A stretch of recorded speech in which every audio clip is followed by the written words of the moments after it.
gator.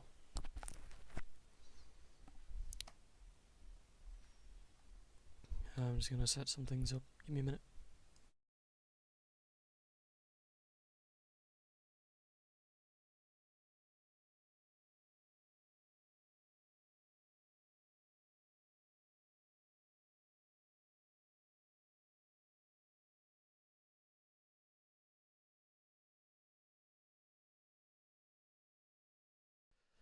Yeah, early stream because I really want to finish this game because I just love it, and it's the game is starting to seep into my TikTok for you page, and I don't want people posting ending spoilers, so I want to get into it and just continue playing. And yeah, I know, early stream for once. That's crazy. Um, yeah. Let me just switch.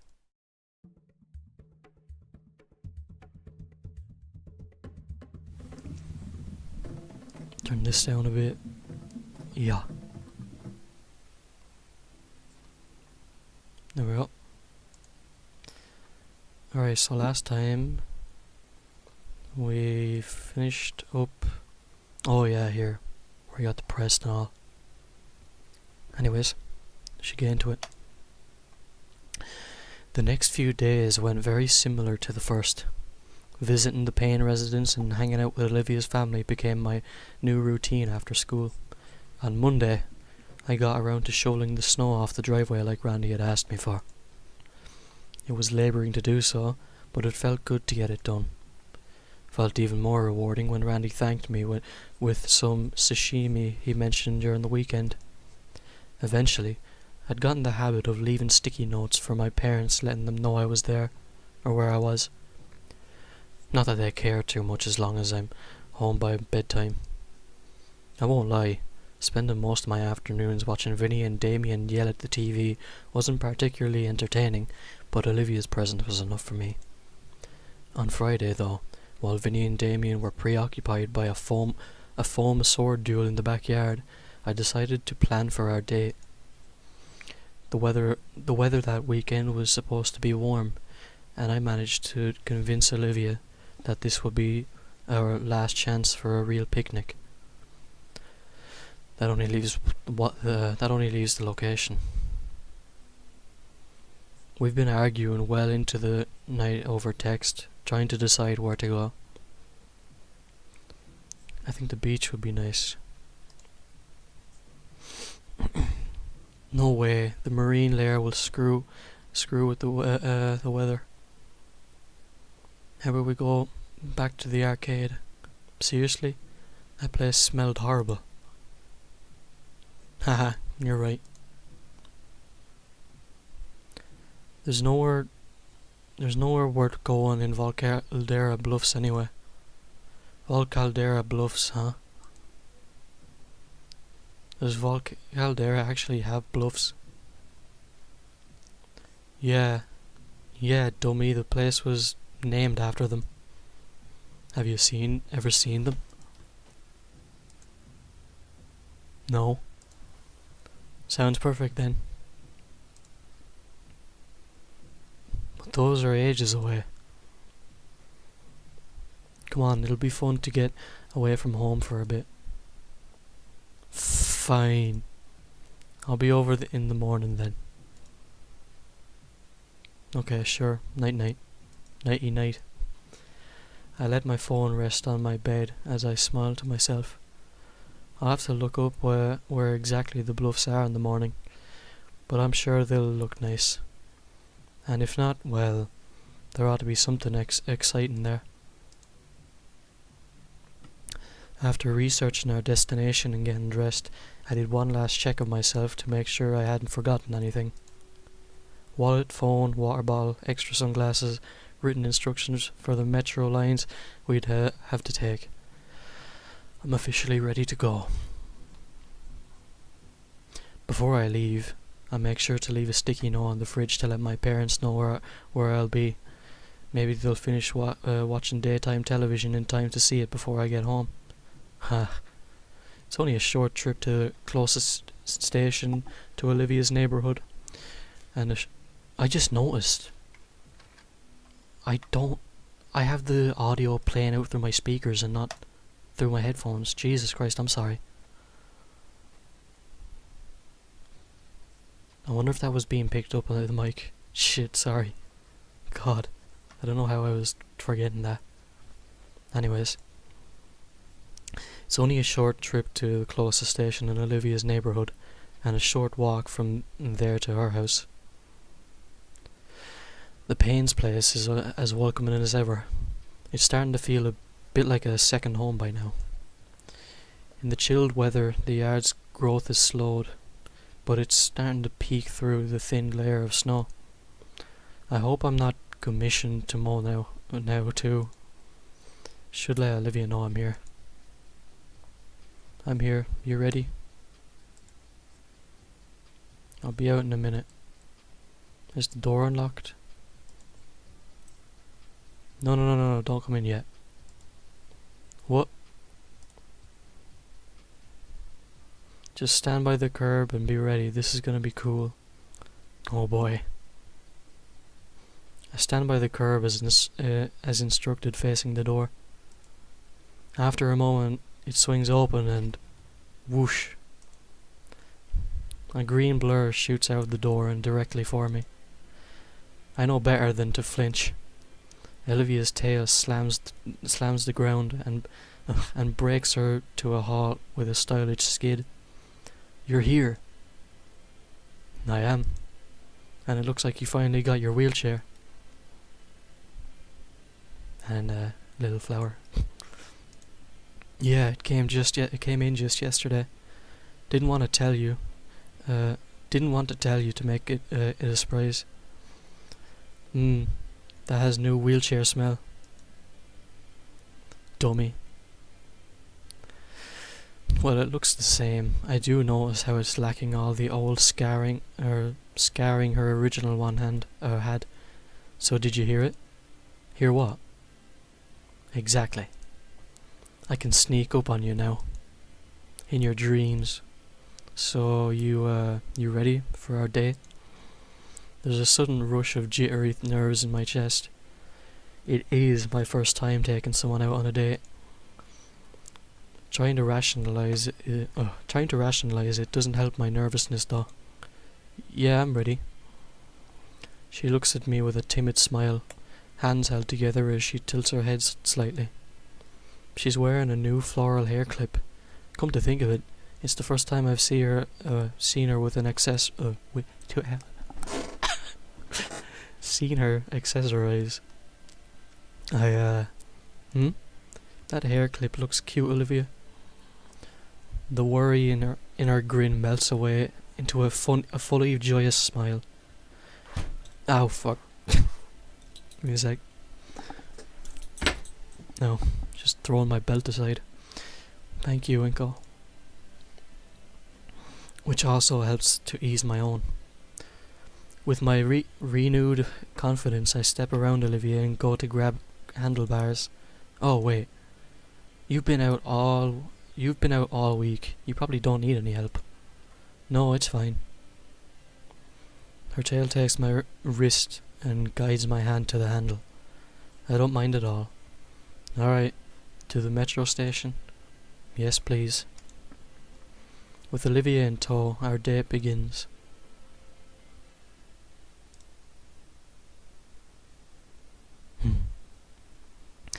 On the metro, I'm lucky enough to be able to find my normal seat.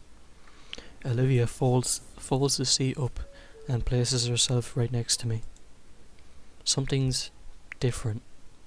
Oh wow, Christmas lights? I swear, they start setting up earlier every year. They do. 2nd November comes in. The white fluorescence of them, combined with the dimmed lighting of the metro's lights, give the cabin a more cozy feeling. I feel my photographer's instinct kicked in, but quickly remember that I didn't bring my camera. Soon enough the whole city will be covered in holiday stuff by the end of the weekend.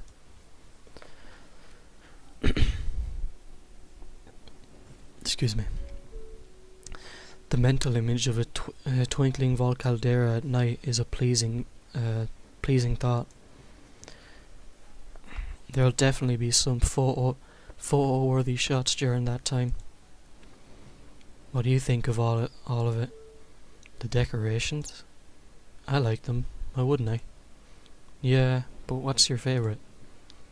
I think wreaths look pretty nice on the lampposts. And I like all the crappy snowmen and snow angels in people's yards. I've always wanted to make my own. What about the mistletoe? Yeah, shut up you. Actually, I'm curious. Are there any dino-specific traditions that you guys celebrate during the winter season? Olivia cocks an eyebrow at my question. Hey, I didn't know you guys celebrate at end of summer, so I'm just curious if there's other Saurian-centric holidays I don't know about. Nope, just Christmas and whatever holiday people celebrate around this time. There's probably no dedicated one out of spite of the cold. That's fair. Now I can't help but think of something or doing some ice skating with Olivia. Surely there's a wheelchair access for it, right? I look down at Olivia's wheelchair and imagine how it'd work. When something interesting catches my eye. There's a small compartment underneath her seat, almost like a cubby hole with some things inside it. What's that? Oh, I decided to bring my sketch pad with me. You know, since it's my first time going to the Bluffs, I want to draw out the scenery while we're there. Maybe I shouldn't have. Huh? No, that's completely fine. I was just thinking about how I should have brought my camera for the same reason, so I'm glad one of us came prepared. As long as we enjoy our time there, that's all that matters. You're right. Olivia takes hold of my hand as she rests her head on my shoulder. Eventually, the metro arrives at our destination. After disembarking the train and leaving the station, my digital map indicates the park is still about a block away.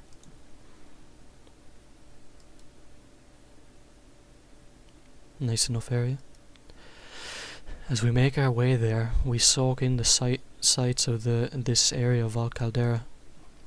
Just like Olivia predicted, many of the surrounding buildings are getting decorated for the holiday season. I've never been around these parts of the city before, only seen them on car trips. So this is a first for both of us. I can only imagine what it'll look like once all of this is set up. Yeah, maybe we could come back here to visit once it is. I like the sound of that.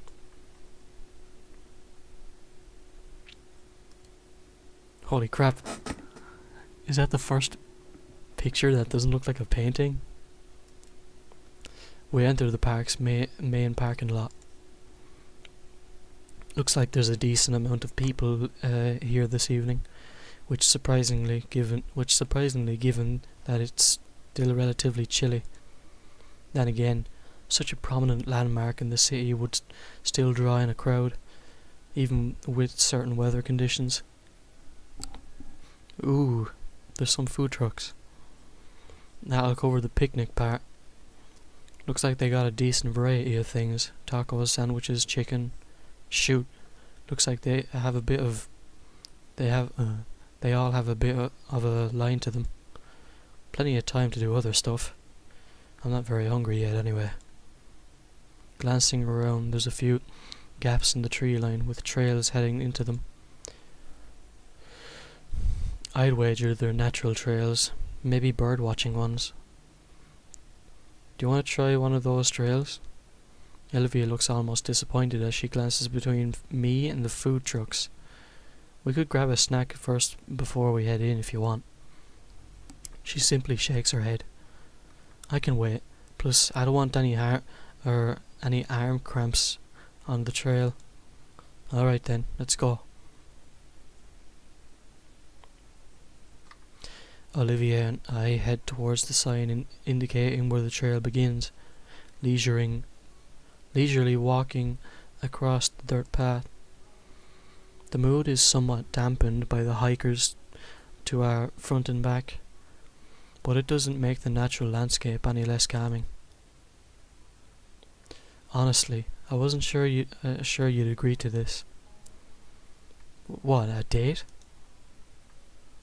No, the hike. You don't seem very interested in nature. Well, I normally wouldn't, since a lot of places outside of the city aren't built for people like me. But I thought it'd be nice if you were here. My heart flutters for a second. I'm glad to hear you say that. I think it's a nice break from how busy everything else is out here. Out here, it's just you and the world, isn't it? Yeah, I can see that. You plan on sketching out any landscapes? I was planning to before we got here, but I think it'd take too long. Just a sketch then? I'll think about it. We continue for another few minutes, admiring the passing scenery. There was less hikers than before. I'd noticed some hanging back for pictures or moving faster ahead, but that was a while ago. Now, fucking hell, I can't read. It's just us and the trees. You think any of the others are into this sort of thing? The others? Liz, Damien. Nah, probably not. Unless it's community service or something, Liz wouldn't be interested, and Damien is only interested in some setting ants on fire with a magnifying glass. Something wrong? No, I just imagined Mia driving a tractor for some reason. Seriously? Yeah, you think she could pull off the farmer look? I refuse to imagine that. Regardless, a mental image of the Burgundy? I can't read. Wearing bruiser in overalls and a straw hat invades my head. I hate you. Shaking the thoughts from my head, I look around to reacquaint myself with the trail. Something's off. This place is quieter than I thought it would be. That's how the woods are, city boy. We live 15 minutes apart. Yeah, I like it quiet. It's nice to not have anybody to worry about. No Mia, no Ben, no Prockling, no Scaler. We have the whole world to ourselves and nobody else can ruin that. That's a good way of thinking, or that's a good way of looking at it. I pat Olivia on the shoulder and she lets out a low groan as she rests her head against my hand. You tired already? No, just enjoying us. If it wasn't a cloudy day, I'd think my face was starting to get burnt. Another several minutes later and we're still going strong. You still doing okay? Yeah, I'm still good. It's still a bit surprising to me how your arms don't just give away from pushing yourself so often. Excuse me. Well, when you've done it for as long as I have, you start building a tolerance for it. And you've done it for a while, eh? As long as I can remember. Olivia? Ah, crap, what the hell? I turned to face her, looking at the source of the sound. The wheel in her chair is stuck in an indentation in the trail, and she's struggling to push herself out. Without a word, I quickly step behind her and grab the handlebars, helping Olivia push herself from the natural trap. Thank you, Inkle. But what was that? I'm not sure. I take a closer look at the trail to investigate. The indentation that Olivia got caught in extends across the entirety of the trail. It almost looks like a tire track. I think you got stuck in a tire track. What's a tire track doing on a hiking trail? Maybe somebody got lazy. The place is supposed to be pedestrian traffic only. I feel a wave of nervousness overcome me as I glance around the breadth of the trail. When's the last time we saw a sign? Aren't there supposed to be maps around to tell us where we are? Where is everybody else? The realization dawns on me. I have no idea where we are. Huh? Dude, seriously, I thought you planned this whole thing. I thought we were following the signs. Well, we need to find out where we are. I don't want to die out here. Trail has to lead somewhere, right? If we keep going, we'll find something. Can't we turn back and risk getting turned around more? We can't be too far from something. Just follow the tracks. Okay, I trust you. With a heavy sigh, I lead the march along the trail we're on. It's probably some kind of service road for the park rangers or maintenance workers who keep the trail safe. If that's the case, we're bound to run into something or somebody that can guide us in the right direction. For every minute that we keep looking for a sign of salvation, the darker it gets. Olivia suggests that I use my phone to find the right direction, but the lack of bars throws away any chance of traversal guidance. Though I keep reassuring Olivia that we'll get out eventually, there's a tinge of worry that's beginning to grow in the pit of my stomach. The last thing I want to do is spend a night in the woods. At best, I know that as long as I have my phone's compass, we won't be moving in circles. So westward we are bound, following the trail at a more cautious pace. It's as we crest a blind turn north that we finally hear salvation. Why, hey there. Another fucking human, holy shit. Oh, thank Raptor Jesus, finally another living being. The scruffy looking gent looks to be a park ranger. You two lost? Yeah, we sort of got mixed up on the trail and couldn't find any maps. Uh-huh, sounds about right. Happens all too often round here. Anywho, I'm assuming you two are looking for a particular sight to see? Yeah, do you know the way? He hums in thought for a moment, with his head sweeping left and right. Finally, the ranger smiles and points at a particular path, just wide enough for Olivia's chair. That one there will lead you to the best view here. Then all you need to do to get back is take any trail east. They all branch off near the park. Thank you so much, sir. Don't mention it, and call me Ranger Teddy. Taking the ranger's directions, we go down the narrow pathway. The thin pathway continues on for another 30 minutes and ultimately leads to a secluded table and railing. And the most breathtaking view. Olivia gasps as her eyes peer over the protective rail and takes in the vista that is the bluffs. Over the edge I can see a number of branches jutting from the cliff face. And past that the ocean laps at the base of the bluff. While I look below us, Olivia's eyes lock onto something further away. I follow her eyes and whoa. I'm really regretting my camera now. Because what I see is a 1 in a million shot, taking a spot on the rickety wooden table. I feel it groan beneath me. This spot must be one of those less trekked to, if the stuff here is in such disrepair. Knowing that, I feel that the spot is more private, like our own little view of Val Caldera. Hey, Inko. Yeah?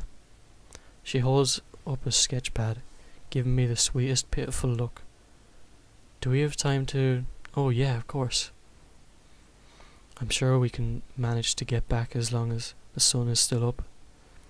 Her smile radiates with the power of 1,000 suns, and her hands quickly flip the pad open to a fresh page and start on the sketch. compared to her deliberate strokes when painting or drawing calligraphy.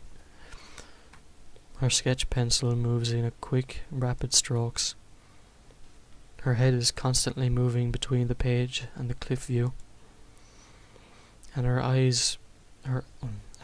carries an ember in it, akin to when we'd gone to the arcade. As Olivia is engrossed with drawing the beautiful bluffs, I'm engrossed by the beautiful girl's drive to create. Still, time passes, and the sun slowly moves lower and lower. A cool gust of ocean air blows over us, and I see the shiver run through Olivia. Checking the time, it's only about 4 o'clock. I curse the short winter days, because Olivia is out of time. Olivia, almost done. The page is almost fully used, showing a very rough duplicate of the cliffside she'd been focusing on. Her final touch was to add a simple signature in the only blank space she had left, holding the full drawing up in triumph. Wow. I know, right? The sheer smugness radiating from her grin lasts for all of a minute, wiped away by another ocean breeze that makes both of us shiver. Even her nose scrunches up in irritation as she sniffles heavily.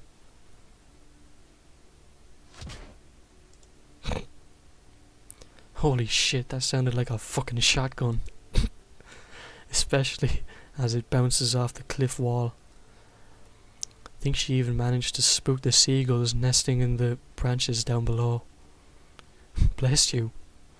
She grumbles her thanks as she wipes at her irritated nose. You okay? Yeah. She sniffles again. Sea air just sucks. The atmosphere is cooling rapidly too. We should get going then. Some warm food would be good. Not yet. When she sees my questioning look, she continues, I want to see the sunset first. You sure? That means we'll have to take the path back in the dark. We'll be fine. As proof, she shines her phone's flashlight at me. Alright then. Instead of going back to the bench, I stand beside her at the guardrail. Slowly the sun starts to dip, as if sinking into the sea. Just watching the natural world move on. Simply me, Olivia, and the wonderful view in our little private spot. Fingers gently wrapped around my hand, and I reciprocate until our palms are interlocked. At last the sun crests the horizon completely, the last ray of light illuminating Olivia's tiny smile. Thanks to Ranger Teddy's directions, finding our way back to where we started, our hiking journey was easy, even if it was a bit too dark for comfort. Eventually, we make it back to the parking lot, just as the street lamps were turning on. When we return to the main area of the park, it's also gotten a lot less crowded. Some of the food trucks have called it a day and left as well. We're not cutting it close to the last metro home, right? Yeah, the last one will be in another hour or so. Phew, I was worried I was taking too long. Then we'd have to stay overnight, alone in the wilderness. I want to check out those food trucks now. Here. Olivia, looks like some of the food trucks are still around, probably to draw in the late night crowd. And there's particularly no lines for them either. Neat. Let's see. What sounds good to eat right now? What are you craving, Liv? Olivia? I glance over to see that she's looking over to a nearby playground. Looks a bit derelict, having endured the outside elements for who knows how long. Something catching your eye? It's just that I haven't been on a swing in ages. Really? Back when I was little, yeah. Whenever Damien's family took me to the park with them. Then I sort of stopped. Safety concerns and all that crap. I'm sure the trucks will be here for a while longer. Would you like to try it? Are you sure? I mean, it's getting pretty late. Come on, we got time. Okay, let's do it. Olivia wheels herself back towards the small play area of the park. I follow right behind, taking the short walk to examine the metal structure. The swing set looks rough, to say the least. The support bar's paint is cracking off, showing the heavy rust beneath. The chains are crusty, covered in sparse remnants of safety tubing. And the seats, they're so loose and wobbly, I fear that the entire thing would fall apart if even Vinny sat in it. Olivia, are you sure? Hold it steady, would you? I grasp the chains to hold the plastic seat in place while Olivia hops over into it. The metal and plastic groan momentarily as Olivia settles herself in. She moves her tail aside so it doesn't smack into me. Well, aren't you gonna start pushing? Oh, right. Olivia snickers for a moment as I place my hands on her back. With a gentle yet firm push, Olivia begins swinging. It's a rhythmic motion now, to and fro. With every instance of her swinging back towards me, I push her with a bit more force to increase her momentum. Eventually, Olivia starts pivoting her tail to maintain her movement, meaning I no longer have to assist her. So I position myself in front of her to watch as she swings like a pendulum. The creaking of the metal becomes a simple white noise as I look at her with ease. The cool night breeze and the swing's movement gently ruffle Olivia's hair.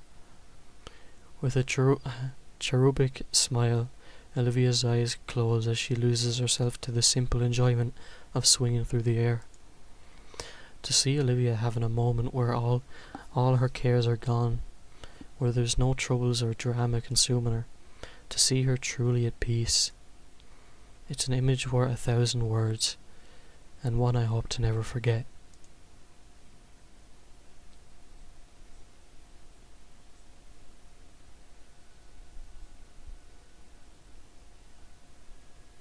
Sorry. Oh, fuck.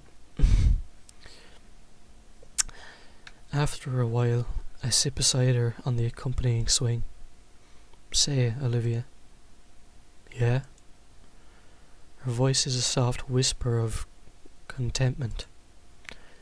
What are you thinking? I'm thinking about today. It was nice. Really nice, Inko. Thank you for taking me here. I'm glad you enjoyed it. I was worried. Don't be. How could I not? It's my first date. Inko? Yeah? About the formal. Oh, do you not want to go? Olivia's eyes open and I can see them tremble. I want to go, it's just... Iadican's memorial. Oh. It's tricky leaning to the side, but I managed to place my hand on her shoulder for emotional support. I understand, Olivia. Whatever you want to do, I'll support you. Her fingers ring together. I know you will, Inko. So could you support me during the eulogy too? My hand cups her cheek tenderly, and I give her my most reassuring smile. Of course, Olivia. Her eyes close once more, and she leans into my hand, nuzzling against it. She sighs pitifully as I draw away, but she smiles. Thanks, Inko. I think I'm ready to go now. I nod gently and offer a hand to Olivia, helping her off the swing set and into her wheelchair. We hold hands as we begin heading towards the exit, at least until Olivia needs her hand to help push herself. I guess things won't ever really be normal, but I'm okay with that. We grabbed our dinner from the taco truck, savouring the spiced meats on the flour tortillas on the go. The walk to the metro isn't long, and before we know it, we're back on the train and racing back home. The ride back isn't particularly eventful, and it doesn't look like there's many people in the cabin with us. We both take the opportunity to admire the cityscape, especially now that it's reflected against the red and purple streaks that cover the sky. 45 minutes later, Olivia and I share a hug before she departs the train and starts to make her way home. I watch her from the window of the metro as it takes off, and as her form disappears from my view, I feel an overwhelming sense of relief. That went really well.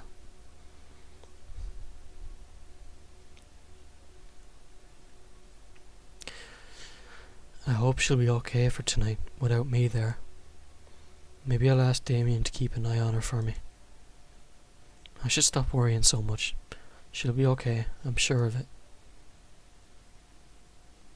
Jesus.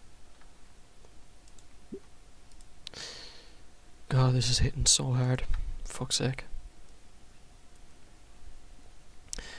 It's December.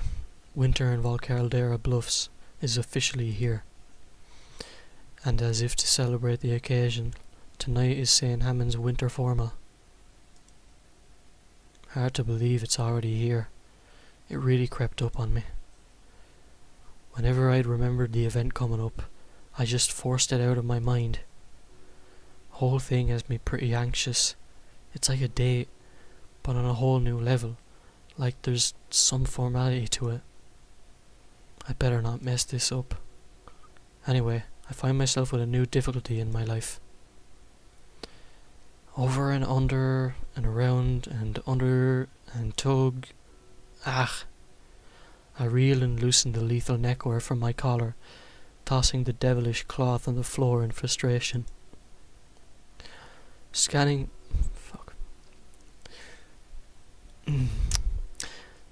over the step-by-step instruction once more, I try to find where I went wrong on my latest attempt. I consider going tieless, but damn it, it brings the whole outfit together. I want to look good for Olivia, because she'd be doing the same. Picking the slim fabric back up, I notice just how badly wrinkled and ugly it is. Time is running out, sadly. We still had class today after all. Forget it. I have another shirt that works without the tie and still looks good. Dumping the fashionable noose in my hamper and swapping outfits, my thoughts travel freely. Everyone in the school was excited for the formal, though Olivia, she looked excited too, but there was something just beneath the surface. Anxiety, probably, for Adigan's vigil. Only Olivia, Ben and I seem to remember this or that, the rest of the school haven't moved on by now. Ben had kept pestering Olivia about her speech, insisting to know what she'd say. Can Ben go fuck himself? Nosy prick. The only thing that kept me from pushing the Stuco away was the fact that Mia would still give me the evil eye from the distance. Ho. In her janitor uniform. Ha. She deserves worse, but at least she's out of our hair. A check of the time says I don't have any time to try again. Looking fly, man. Tossing on the piece de resistance, the coat, I exit my room and head down for my foyer. Excuse me. Tonight's gonna be the best night ever. Probably. Definitely. I'll make it the best night ever. Or best night ever for the both of us. I head through the foyer towards my front door and wait, Dad's home. Still dressed in his work uniform, hunched over the bar with a half-filled glass. He hasn't noticed me. Well, not that it matters. As I open the front door, I hear a low grumble from behind me. Back by midnight. Without looking back, I head out. No, stay later. Fuck them. The chill that washes over me is deflected by my formal wear. I can only imagine how hot this outfit would be in the summer. Then again, I did wear a jacket constantly for the first few months of school. Or the first months of school. The first month of school, fuck. Speaking of, I can't decide whether or not I want to keep the sunglasses with my outfit. It's hard enough to see outside as it is. Somehow though, it feels wrong to take them off. Hoping not to waste any more time, I begin to walk to the metro. I really don't want to be late, especially not for Olivia.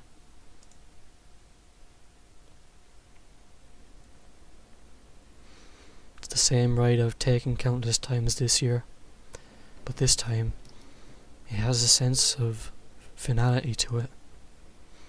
The rocking motions of the cabin are both calming and nauseating at the same time, and I find myself teetering between positivity and negativity. If there's one night that I need to go, well, it's tonight.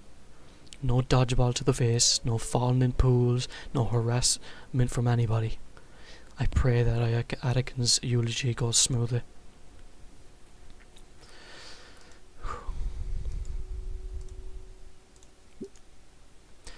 I find comfort in the routine walk from the metro to the Payne residence. As I stand outside the house, I realize I forgot to bring any flowers. But this isn't prom yet, so I think that's okay. It's December, and that means festivities. The house is adorned with a row of colourful Christmas lights. Guess who had to put those up too? It was worth it to see Vinny and Olivia smile like that. But man, at this rate, I'm gonna get Jack doing these chores for them. After a quick knock at the door, I wait patiently for an answer. I hear some voices on the other side. Something about being too cold, I think. It was pretty funny the first time, but they do this every time I swing by. I didn't think the weather bothered them this much. A moment later, Damien swings the door open. Damn, he's looking fly. Hey, Inko, you're looking snazzy. Thanks. This is all new stuff. Think Olivia would like it? Probably, but she'd probably just be just as excited seeing you wearing any old suit. Well, it's the effort that counts, right? Yeah, like I wanted to wear a t-shirt that looked just like the real thing, so I could be cozier and not have to deal with ties or other annoying stuff.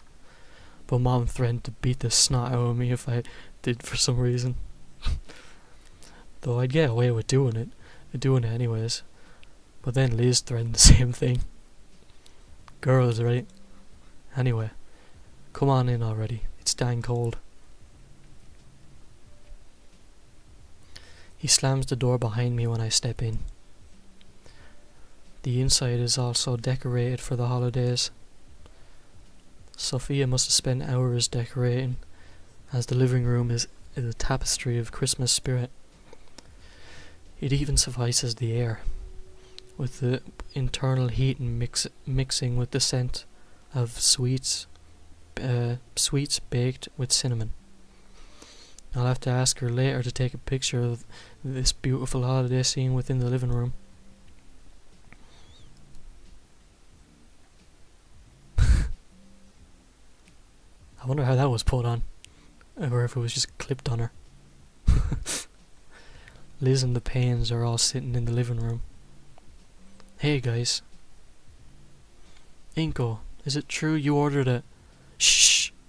I think it's supposed to be a surprise for her. Oh, thanks again though. It's crazy getting one of those. Yeah, Olivia's gonna love it. I really feel like we should have pitched in more though. Don't worry about it. It was my idea. Alright. Nice suit, by the way. Why, thank you. Damien nonchalantly takes the seat on the couch next to Liz and wraps an arm around her like it's no big deal. Yep. Damien looks at me and flickers his eyebrows. He knows what he's got. What a flair. I should try that with Olivia. Mrs. Payne can't hide her excitement any longer. Oh, that's precious. My little boy's all grown up now. Mom. Now, Damien. It's your parents' God-given right to tease you. One day you'll be doing the same to your kids. Bleh. You guys better not be like this all night. Where's Vinny when I need him? Vinny's with his karate team. They're having a big sleepover. Not risking our little rascal messing up anyone's outfits before their big night. Oh Lord, yeah. The idea of acid on my evening gown. I'd just die. It looks really good. Damien sniffles dramatically. Oh, stop it. So, don't worry, Olivia's just getting ready. Mrs. Payne's voice carries a tone of worry with it. Turning to her, I see the older woman staring at Olivia's door. What is it, ma'am? She shakes her head with a smile, just shy of unease. Oh, nothing. I wanted to make the night extra special for her, so I decided to break out my old sewing machine. We were going to tailor the dress together, but... Another shake of her head. It's fine, Inko. Was it, though? What if it isn't? What could I even do if it wasn't? Stop worrying. I nod and lean back, letting the small talk between everyone else continue. My concern only grows heavier as we wait, though, and inevitably... Honk honk. Oh, that must be your ride. Oh dear. I'll go and hurry Olivia along then. My voice is quick to cut her off. I'll check, Miss Payne. All eyes are on me, all questioning why. I'll check. Damien, Liz, can you hold the driver for a bit? Damien flashes me a thumbs up and heads out, Liz's body following after. Don't take too long, okay? Her head departs at my nod. When I move to Olivia's door, her surrogate parents follow. Sorry, but could Olivia and I have some privacy? Please. Sophia almost protests, but thankfully Randy takes her hand. Better hurry. That driver won't wait too long now. They walk into the kitchen quietly, whispering to one another. My knuckles tap on the door just hard enough that Olivia can hear it. Another couple of taps. Olivia? My fingers wrap around the handle of the door and twist. Pushing the door open, I'm greeted by sheer blackness. Inko? The sound of my blood pumping is in my ear from Olivia's weak voice. Quick as lightning, my hand finds the light switch and flicks it on, and I see... Hey! The relief is so powerful, I have to steady myself with a hand on the wall. I don't know what I was expecting, but Olivia is okay, just... You're not dressed. Wrong words. Olivia sits atop her bed, still in the clothes she wore today in school. Not the handmade dress that's on her wheelchair. It's eerily similar to a month ago now. She's curled up in her sheets with wadded up paper once again spread over her bed. The only difference this time is Guts, sitting in my spot and chewing idly on one of the pieces of paper. Olivia picks him up, nuzzling comfortingly into her plush pet. What's wrong, Olivia? The rat is set down with a heavy sigh, and Guts scampers away. With my spot freed up, I sit next to Olivia. I pick up one of the crumpled pages and unwrap it. To call Mr. Iadican a teacher is to be unflattering. He was above and beyond that. He was beloved to all. The next line is crossed out. The rest of the lines are crossed out. They're all variations of the same few phrases, put together in every possible combination. The strike-throughs grow increasingly more aggressive with each line deemed unworthy. I pick up another sheet. It's the same thing. Each new page is just crossed out attempts to get thoughts in her head onto paper. Stop that. Olivia, are you okay? That's a stupid question. No, I'm fine. It's been months and I'm still not ready to say goodbye. Meanwhile, everyone else has moved on. Stupid, isn't it? I understand. You don't have to give a speech or anything if you don't want to. Olivia sags and sways until her head is laid softly on my shoulder. I feel her fingers intertwine with my own, and finally allow her anxiety to escape with a heavy and slow exhale. The minute of tranquility is then shattered by a blaring horn. What is that? Ah, crap. I take my phone out to see the half-dozen texts from Damien and Liz, all of them expressing my need to hurry up. Come on, hurry up. Everything okay? Hey dude, you there? Go without us. Something came up. We're gonna do something else. Alright, take care. With that weight off our shoulders, I let my phone fall onto the bed next to us. I told him to go on ahead. God, Dinko, I'm sorry. You don't need to apologize. No, you spent all that time getting ready, and Auntie even helped me with the dress. But I can't do anything. Come on, Olivia. Don't worry about it. I don't need to go to the winter formal. I just want to spend time with you. And we can still do that. Still? I don't want to sit around here. Not again. Well, we can go out somewhere. Any ideas? Nothing comes to mind. We could just take a walk around and see what happens. The Christmas decorations ought to be in full swing now, if nothing else. It takes a few moments, but Olivia's eyes slowly begin to light up. Okay, that sounds a little fun. Besides, I'd hate to waste a night with you all gussied up like that. Her sultry grin grows as she eyes me up and down. I'm blushing. I can tell I'm blushing. Anyway, sorry I couldn't do the same for you. It's fine. I'll find an excuse to make you wear it later. You wanna go now? Yeah, could you help me up? Sure. Thanks. I stand up from the bed and bring over Olivia's wheelchair, helping her into it slowly. Let's go. Grabbing the chair from behind, I guide Olivia out of the room and through the deserted townhouse. On the metro, it's strangely emptier than normal. It's just Olivia and I in the car for once. Now that I think about it, everybody is gonna be at the formal, so it really is just Olivia and I tonight in general. The metro gently sways us back and forth while we wait for my stop. I glance over at Olivia through my sunglasses. She's turned back, staring at the window, drifting through her own head as she repaints the world in her image. She does see things differently than most. It's a gift she should treasure more.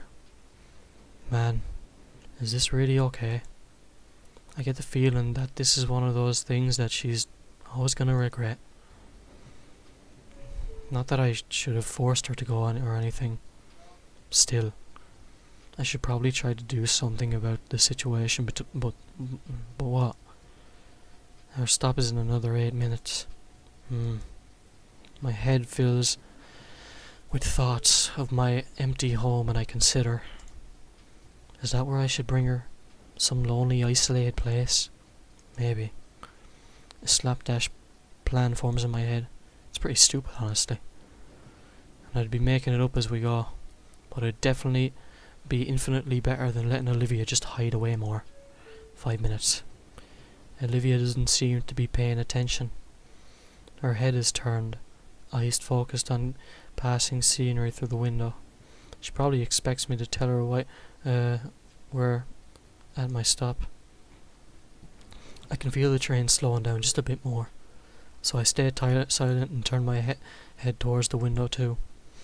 I guess she must be deep in thought, because even as the train stops at our station, she doesn't budge. It's the moment of truth.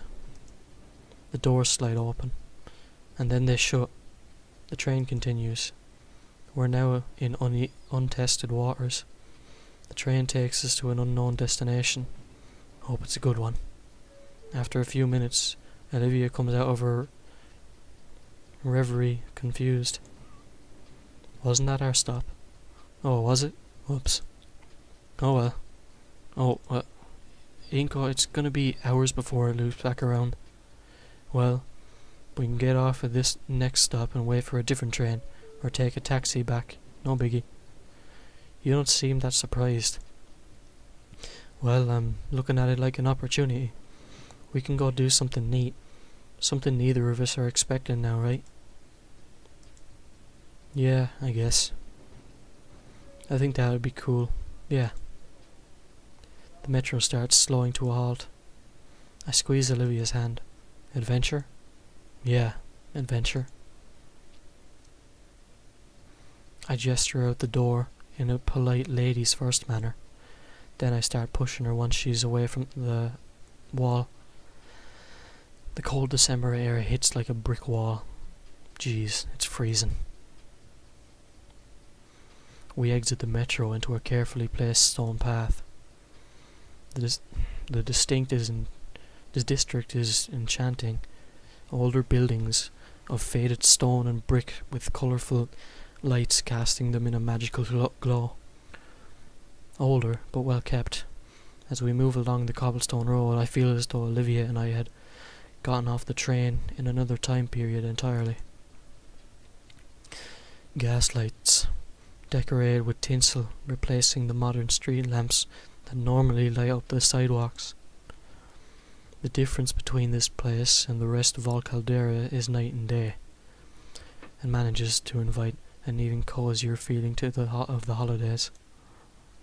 Whoa. It's the city's old financial district turned tourist spot. Hard to believe that it's managed to stick around after all these years. You've been here before? Dad took me once. So what do they have around here? Just some restaurants and shops. The usual stuff that any tourist spot's gonna have. But I think there's a few small art exhibits around here, if you'd want to see them. Sounds good to me. We continue walking down and admiring the district side by side.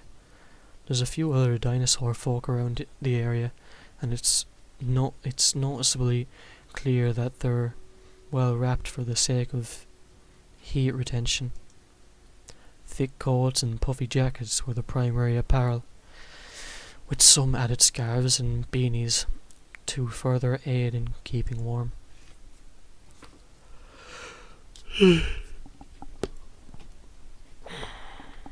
Sorry. 1 sec. I just want to check how long I've been playing. Only about an hour. Damn. Though even with it being purely for necessity, there's clearly a winter fashion scent to take advantage of. Excuse me. A small but noticeable chattering noise pauses my current train of thoughts. I look over to Olivia, who's doing her best to stop herself from vibrating in her chair. Only now does it dawn on me that Olivia's hoodie is the one thing that's shielding her from the frigid climate. Hold on a second. I quickly undo my coat and drape it over her. Thanks. It's worth getting my ass handed to me by Snow Miser, if it means keeping her somewhat protected from the cold. Shall we?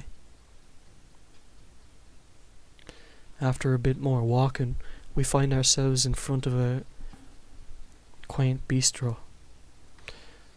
Thinking about it, I am a bit hungry. There are a few tables inside, but the outdoor seating looks relatively open, and there's even heat lamps near each table. I gesture towards it. Olivia glances over. She considers and gives a brief nod. When we enter, we share a mutual exhale as the warm embrace of modern air conditioning welcomes us. There's no line, but the tables are all occupied. The waitress behind the counter is sympathetic to Olivia's shivering thaw and offers us the patio table beside the large heat lamp outside.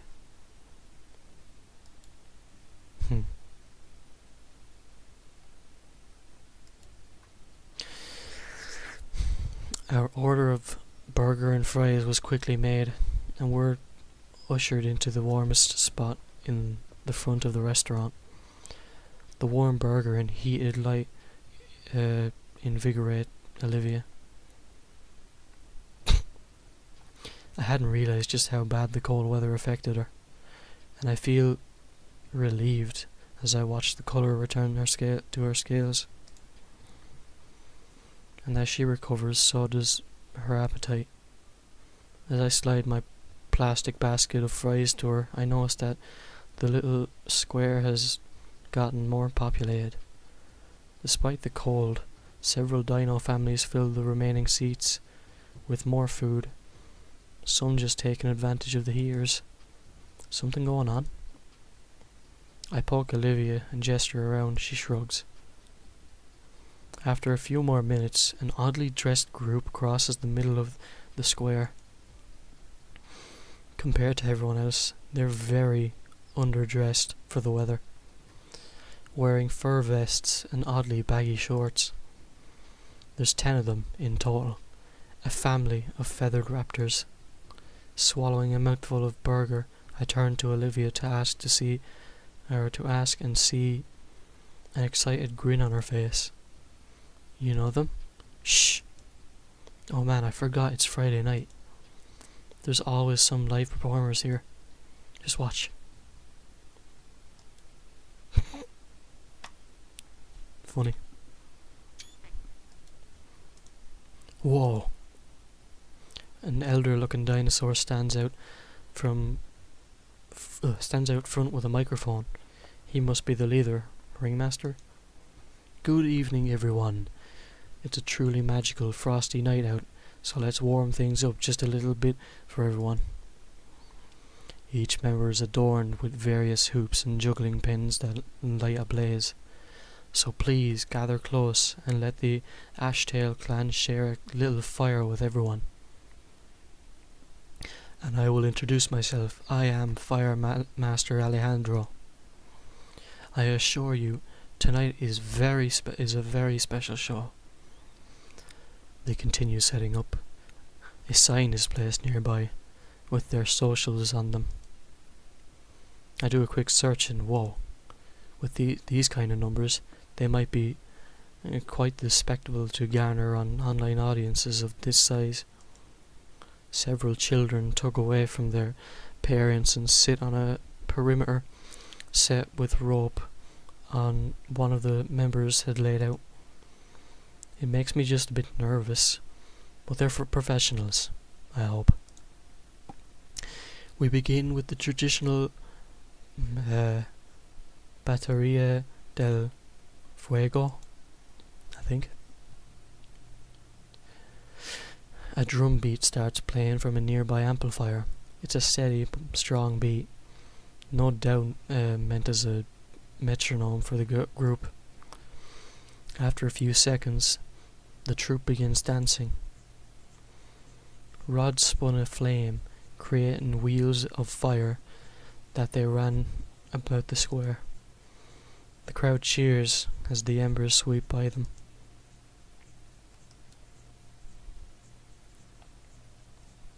Kratos! The Fire Master, a grandfatherly-looking dino, is the wildest of them all. He wields a pair of chains, the ends of which are ablaze, and he spins them around with reckless abandon. That man alone is a veritable firestorm among the rest of his troops, even going as far as to let the fireballs bounce off his body to create more unique flaming shapes. My steak fries sit abandoned as Olivia is entranced by the live performers, her silver eyes wide as she takes in a particular performer as he tours about with flaming fans. Actually, looking at all the performers, they're all raptors. It's a family troupe. Shh! Indeed, all 10 fire dancers look to be a single large family, though there were some minor differences between them. The biggest one being small flourishes in their vest and prop. The tempo of the beat hastens, and the spiraling fire dancers move around their elder more swiftly. Then, all at once, the drumming halts, and the performers bring their fiery props to a halt before them. The older leader's chains swing straight up, the twin fireballs hanging over him for a split second. The blazing orbs descend, and all the raptors exhale into their props as the fireballs crash into the earth, creating a great gout of flame upwards in facsimile of a bomb blast. The fire recedes, and the members of the troop regroup, the ringleader once more taken front and centre. There's applause. A lot of applause. I didn't even realise I was clapping wildly until I felt my palms sting. The elder dino motions for the crowd to quiet down. Shit. And once we all are silent, he makes to speak. Thank you. His accent is thick and his tone gravelly, further showing his age. For those of you who are new to us, we, the Ashtail clan, the Ashtail family, the other 9 members hoot together, blowing smaller flame pillars, have been in these mountains since the immemorial. He saunters around the open square, casually twirling his chain as though there weren't a softball-sized fire at the end of it. Generation upon generation, we have entertained visitors to Val Caldera. I, Alejandro Ashtail, am the 7th head of the family. He pauses to let the crowd take in the information, and then struts back to his family. There's murmurs, and even the other performers look confused as he wraps an arm around one of the female performers and moves back to the centre with her. And this is my granddaughter, Michaela, maybe? I'm going to call her Michaela. Alejandro pushes the young woman forward, a shorter and more lanky raptor compared to the stocky leader. She looks to be about our age. Greetings, my friends. Tonight is also a special show for another reason. It marks the 25th year I have led this group. It is quite a lot, is it not? Hard to tell when you're getting grey hairs when so much of it tends to a singe right off. I'm really finding it hard to read right now, sorry. He pauses for a chuckle from the audience. However, The sands of time stop for no one. So, that being said, it is time I step down of the spotlight and give the new generation their time to bask in it. And as I take my leave, it is a great honour for me to declare that she will be joining the ranks proper. I have taught her everything she knows, and I am proud of her. So please, welcome her in, and expect great things from her. For she will be inheriting the title tonight. Kay? The entire family is whispering to one another. This isn't staged. Ah, Michaela, you are of age now. 25 years to this day, my own grandfather had bestowed upon me these chains of leadership, on this very spot. The crowd oos. And on this, my 25th year of performing, I find that you are ready, my granddaughter. The chains finally stop spinning, Alejandro now holding and presenting them to the crowd, and then his granddaughter. Go on, the crowd, she awaits. Michaela hesitates, her hand shying away from the chain as though it will burn her. I mean, she looks nervous. Grandpa, this is... Up. I know you are ready for this, sweetie. Excuse me. He looks her in the eye, and his once bombastic tone is now more soothing. You have devoted your life to our traditions, absorbing all of the lessons in earnest. You have that fire inside you, just like the fire that I am giving to you now. The fire master turns to the crowd with a gigantic grin, his face larger than life. Do you agree, my friends? A thunder of cheers and clapping echo. The crowd fully invested in the family ritual taking place. Someone starts chanting her name, and soon enough, then Olivia and I are chanting with them. Michaela, yeah. All voices invigorate her. Look at that face. With a loud and triumphant whoop, Michaela takes the chains from her grandfather. The balls of the flame spin once more, far more wildly as she hollers uproariously along with the crowd. One sec. Yes, Michaela, now go. It is your show to run now. The old dino meandeers back with the rest of his family, taking up Michaela's abandoned baton before taking a seat amongst the crowd near us. My friends, with great honour as the head of the Ashtails, the other 8 performers once more exhale tall pillars of flames. Let the show continue. Jesus. With a graceful somersault, a new drum beat blares through the speaker, and the dancers begin to move with their flaming props.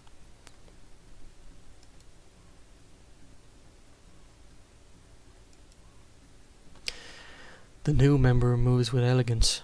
She's clearly had a lot of practice. That grandpa. Whoa, hey, what was that? That's without that face, bro. What was what? Your smile just faltered, I saw it. In the corner of my eye, what's up? Aren't you observant? I just feel for him a bit. The fire master? Why? In a way, it's kinda sad. The great Alejandro will retire, and his granddaughter will take his place. What's he gonna be doing for the rest of his life? He loves his job, and he just retired. He's never gonna do it again. He's never gonna enter his twilight years and know the best is behind him. Is that what you think? It's what I worry about. Olivia looks back at the show. The newest member dances elegantly. The performers laugh and hoot in the square with the new leader of the troupe. Compared to her grandfather, she's far more energetic. Her flourishes and sweeps are far faster than Alejandro's. But even still, the snippets of seconds I would see more worry cross Michaela's face, questioning herself or her movement or something. The look would vanish though when another of the troupe would pass her by, whispering something to her, or perform a duet move with her to help correct her. Taking the show now. It feels less refined compared to the first act, but also more real and vibrant. The fire master claps along and laughs to himself, giving reassuring thumbs up. Excuse me. Olivia looks to the old man, lost in thought. Well, maybe there's a little truth there, but I mean, look at him. Does he look sad? No, he looks like it's the best day of his life. He's really happy for his granddaughter. His granddaughter that he taught everything she knows. Give me that. Everything he learned from his father. One day the torch was passed to him and he upheld that legacy he inherited for years and years. He had an amazing career and he raised her so he could trust her. And now she's ready to do all that herself. Again, it's a matter of trust. You don't think someone as old as he is isn't able to tell? One sec, I want to turn the music up.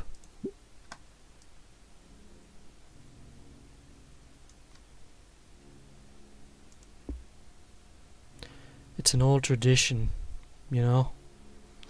Only a poet could appoint another poet. Things change, people change, but a talent or a craft, it has to be passed down, or else even the little things become impossible to do.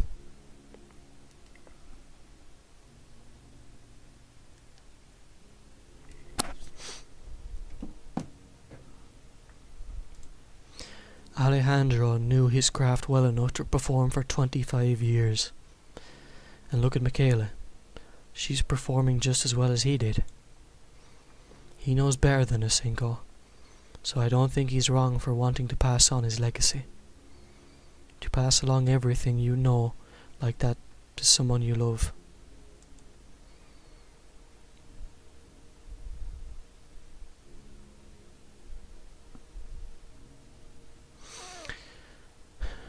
It's to grant that person their purpose. That's why he's happy. Life's full of uncertainties. To raise someone up to take your place is one of the biggest challenges. Moving forward with no fear of the future at all. Making it so even the apprentice can become a master and pass on what she knows just the same. That biggest challenge turns into a great blessing. To keep going, even when it burns. Always moving to a final victory. And in the end, he won. I wipe the tear from her eye.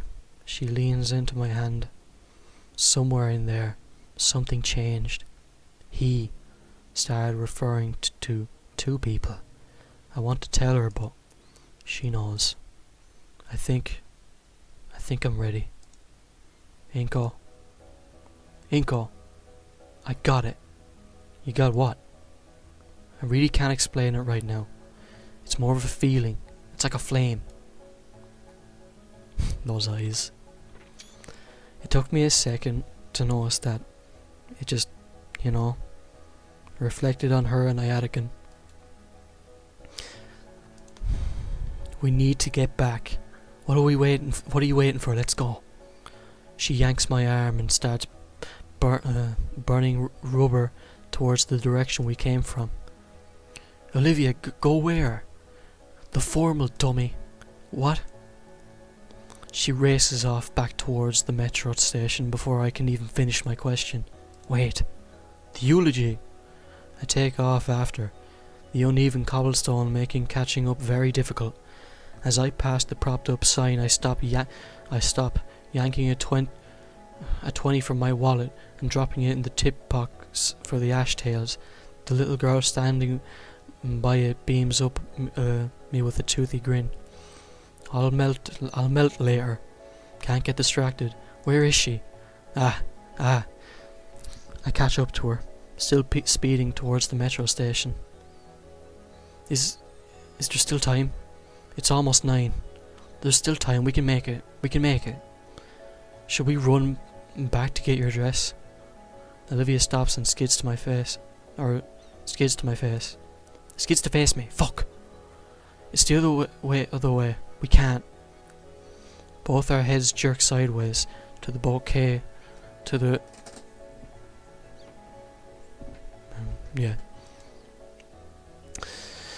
Our hearts skip a beat in the distance, the familiar sound of the metro's arrival.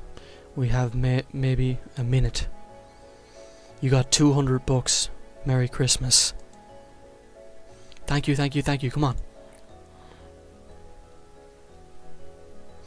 Olivia drags me into the store, scanning for anything she'd find acceptable. What kind of dress do you want? I don't know anything about dresses. Shit, okay, what's your favourite colour? Green! The fuck do you think? Of course it is. Shut up. You know this fashion shit. You pick something. Okay. Time slows as I scan the shelves, cataloguing all different dresses in sight. There's about 3 green dresses on display. The lime hardburst wiggle dress looks like something I'd hurl on, and the Grand Verde classic wrap-up dress aged faster than the wine-guzzling wench that made it, which leaves the newer little True's deep green dragon perch kimono. This is Yes, it's beautiful, I'll take it. I toss it over to her and she catches it. With the dress in tow, Olivia wastes 0 time and speeds right out the door with enough force to nearly knock me off my feet.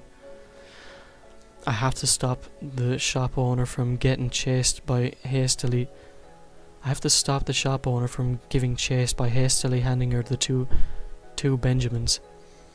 Sorry about keep the change, Merry Christmas, have it held it. Yeah.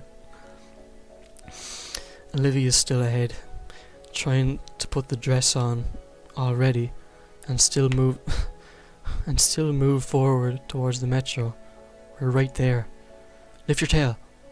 She manages and quickly shifts her tail in an upright position right before I grab her handles and keep rushing forward. Right as the doors start closing, I muster all the strength I have in me to boost Olivia into the cabin. I managed to throw myself inside before the door could close on my foot. I slide Olivia to the side and stop myself on the armrest of the opposing seats.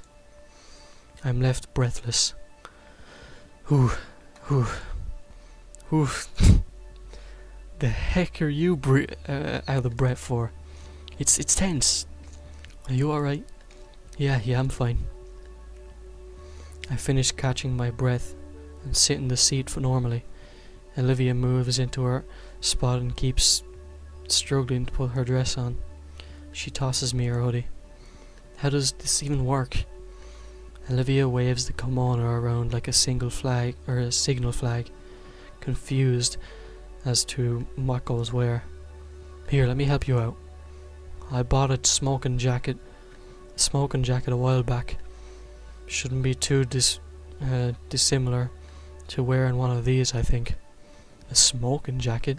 I didn't think you smoke. I don't, just thought it would be cool to have. I help Olivia off of her wheelchair and onto the metro seat, since that should make the process easier. It takes a bit of trial and effort and a quick snoot tube tutorial, but we eventually get the Nagajuban and kimono on. Totally aced the pronunciation. After making sure all the knots are tied securely and her tail is poking out of the accompanying slit on the back of the dress, I help Olivia back into her wheelchair. Well, how do I look? I take a good look at Olivia in her dress. Even though this was at the last minute, she still manages to take my breath away.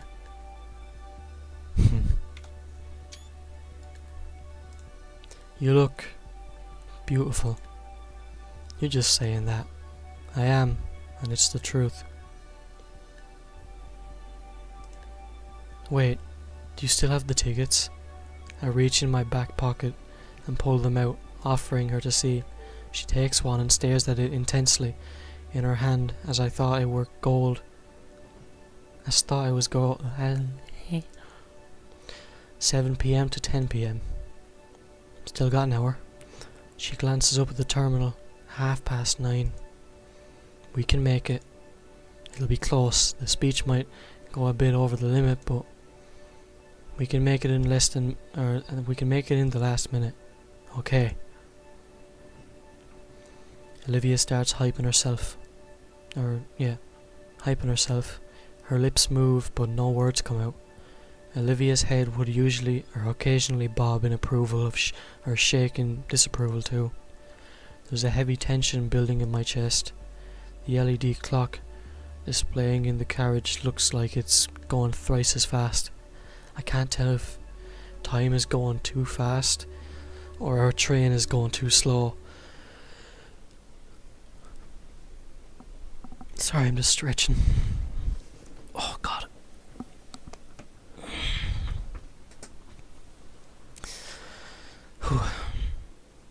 For the whole ride she speaks silently to herself, probably rehearsing the new speech she just pieced together. Man, I love seeing her like this. With my phone I check Google for the fastest way to the convention centre. God, I'm tired. I need another coffee.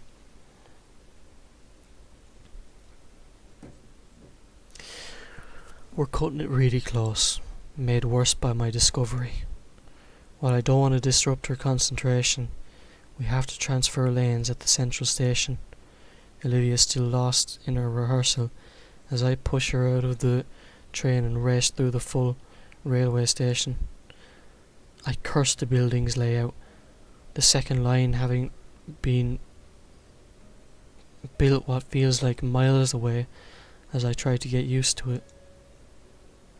At last I see it, a sign directing to where exactly the convention centre tram is, downstairs. With a silent curse, I beeline for the nearest elevator, Olivia's wheelchair becoming an incidental plough as we push through the late night crowd. The elevator door looks positively ancient, but that doesn't matter. My full palm slaps at the button roughly as even more adrenaline pumps through my veins.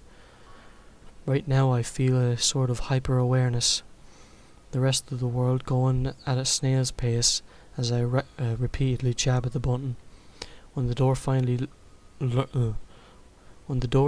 lurch open, I practically shove Olivia through, startling her from her thoughts at last.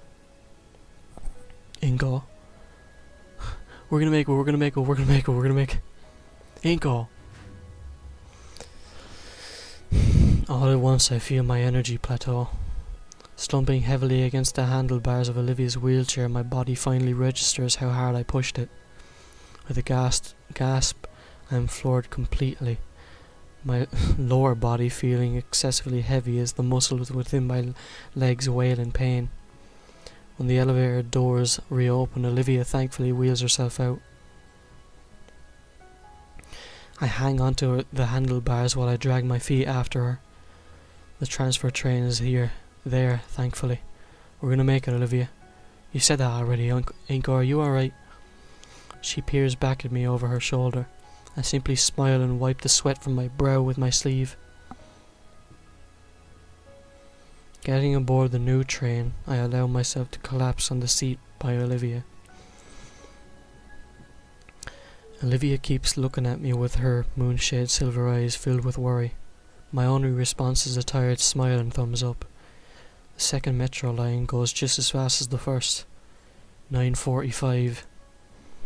I don't dare interrupt Olivia here. She continues mashing all the right pieces together in her head. It's not just a speech, it's an all new part of her she's suddenly awakened to. Inko. I glance over. She offers a hand and I take it. I'm so happy you're here. Thank you. I gently grasp her hand for the rest of this metro ride. Eventually, we pull into the station. We're here. 9:57. It's right outside. A straight shot to the front door. The doors open, and a few couples start exiting. That's fine. People leave these things early all the time. A tinge of fear mars Olivia's face. I give her a reassuring smile and start pushing her out past the inflow. The convention centre is just up ahead, covered in what must be hundreds of feet worth of sparkling fairy lights. A 10-foot tall Christmas tree stands near the entrance, topped with a star that pierces the night sky. I turn the corner into the parking lot and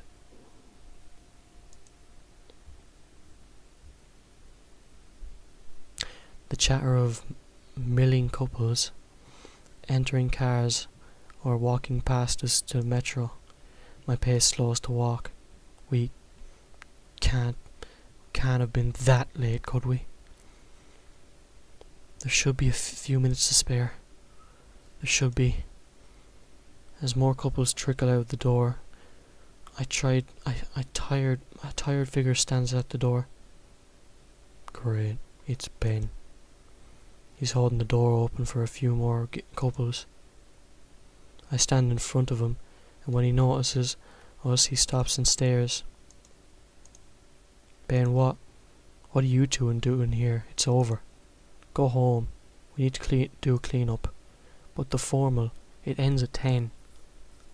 Ben raises an eyebrow. Everybody should still be in there, just getting ready to leave. I peek past Ben. The place is nearly empty. We needed to be out by 10. It's 2 minutes past. No. Look, Ben, it took some time, but trust me, we got it. We can call everyone back, use a speaker or something. Just let Olivia do a last-minute speech. A last-minute speech? Are you fucking kidding me?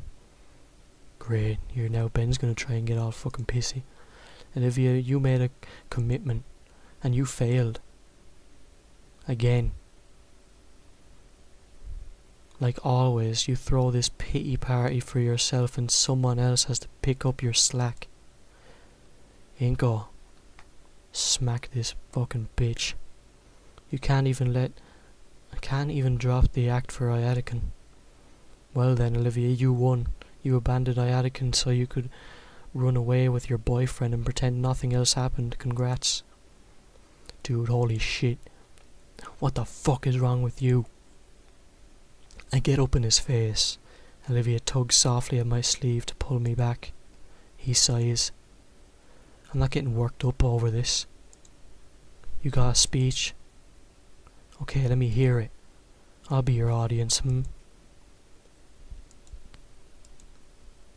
No. thrilling, I'm moved to tears. Ben, what's gotten into you? Nothing. Just leave me be for the night, okay? And Olivia. Stop looking at me like that. Fuck you, Ben. Go back and get pegged by your fucking whore girlfriend. He takes a step back and lets the door close. I feel Olivia's consistent tug on my sleeve. A deep exhale. It's not worth it. The walk back to the metro is silent, from us at least. The chatter from the couples around us is lively. Tales of a night well spent, how much fun it was, impromptu plans being made to visit each other's place for the night, but Olivia's just left out of it. She was so excited before. It's like someone clipped her wings. Someone. I'm not letting that guy live this down. Ingo, you should have beaten the shit out of him. A heavy gloom hangs over Olivia's head. Sitting silently in the empty car with her, any previous words I had to help her are simply gone. Instead, I lean closer to her, my hand finding one of hers that's balled up tightly in her dress. My fingers softly unwrap hers, carefully disentangling them from the soft cloth in her grip. Her head tilts upright, just enough that I can see the fresh tears trailing down her cheeks. Once again, or once more, I take her face in my other hand, my thumb wiping away one track of tears from her. A sorrowful smile spreads across her lips, small and feeble on the verge of breaking. Rising from the seat just enough, I bring myself closer to Olivia. The hug is awkward and shaky from the rocking of the train car, but I keep tight hold of her, cradling her against my chest. Olivia's tears soak into my suit jacket, already ruined from our failed attempt to get to the formal. I couldn't care less of the damn thing though. All that matters right now is being here for Olivia. My front door opens easily enough and I slowly wheel Olivia into my home. I don't know who is more tired, but I know for a fact I'm in need of a change of clothes. Olivia. She simply responds with a non-committal grunt. I need to change out of this. Another grunt. With a gentle sigh, I set Olivia's hoodie on her lap. I'll take you to the guest room so you can change too, okay? A third grunt, but with a nod. After I bring the girl to the guest room on the ground floor, I scale my stairs slowly.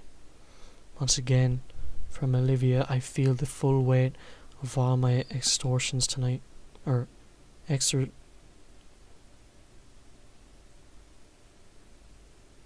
Exertions.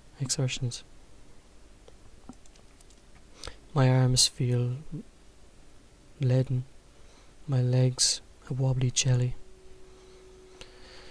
The want to just collapse and sleep drops violently on my shoulders.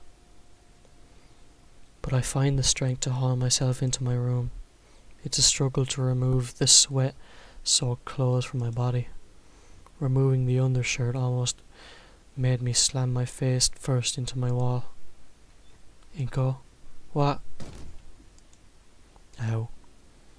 The cool hard wood on my floor feels amazing on my scalded hot head, or hot back, even if my tailbone feels bruised. Olivia is kneeling in my doorway, back in her usual hoodie.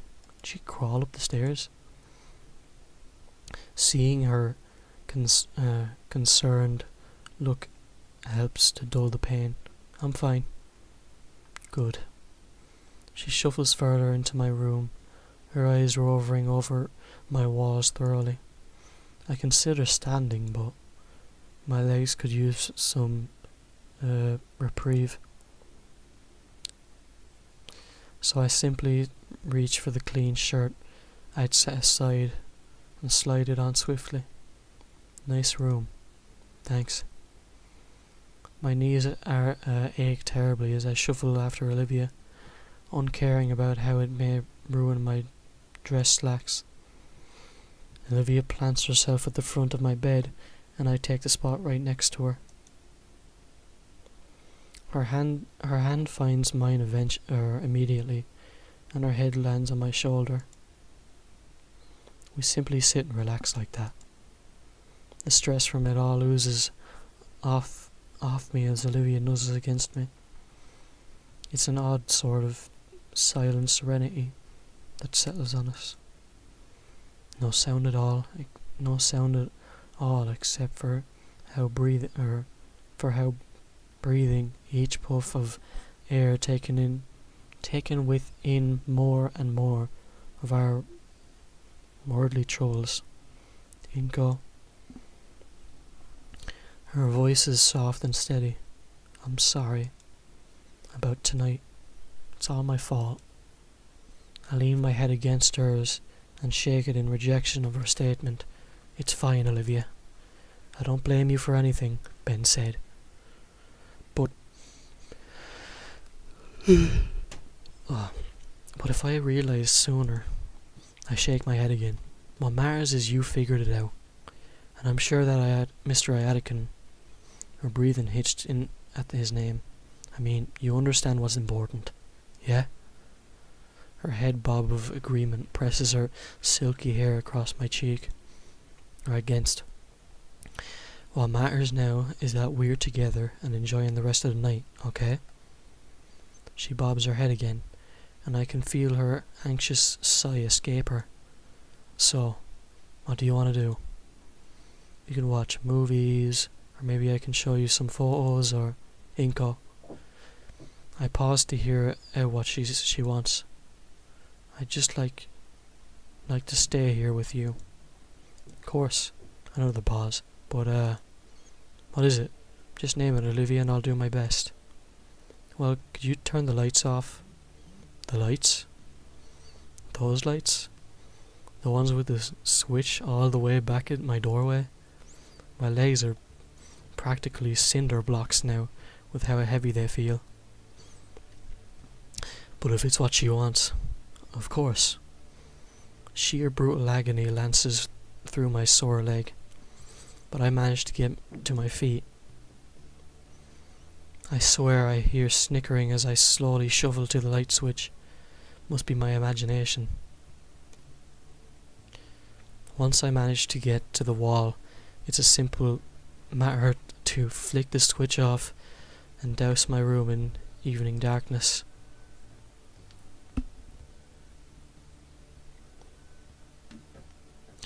There's a gasp from Olivia, and I can just manage a turn without collapsing on myself. Olivia?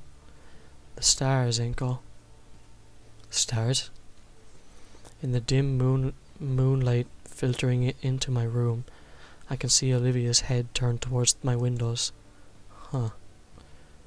No wonder they made suburbans out here. I guess.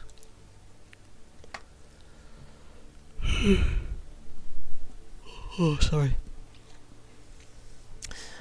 Olivia shifts back to her knees and moves to my window.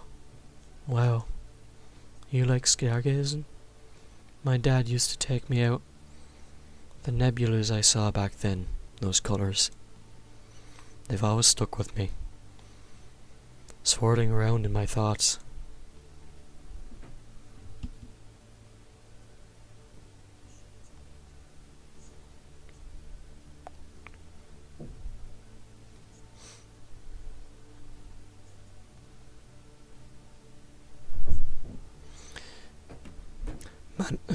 Managing the steps needed to reach the window, I stand next to Olivia and look through the window. It's a clear night, with the moon only a quarter waning. I had never considered it, but these new suburbans don't have too much light pollution, unlike Olivia's neighbourhood. How long has it been since she's seen a night sky like this? My legs finally reach their tipping point, and I find myself collapsing into my desk chair. When my arm lands on my desk, my hand lands on something. Oh, it's my camera. Say, Olivia. Huh? Would you like a better view of the sky here? I find my tripod and search my desk for my biggest camera lens. After more practice shit in my voice. Excuse me. After there. After some practice setup, the camera is pointed right out my window and aimed at the cosmos above. And then the whole thing is connected to my computer. Presto. Our very own observatory. The screen fills with a beautiful high-definition feed from my camera. I slide in the computer chair to show Olivia. Whoa. Wanna come see? I move to get out of the chair so she can have her turn. But in a flash of movement betraying her tired exterior, Olivia forced herself into the chair right on my legs. Feeling her weight press into me is nice. It's really nice. I carefully aim the tripod bit by bit, aiming at the various sights in the sky. She's still kneeling.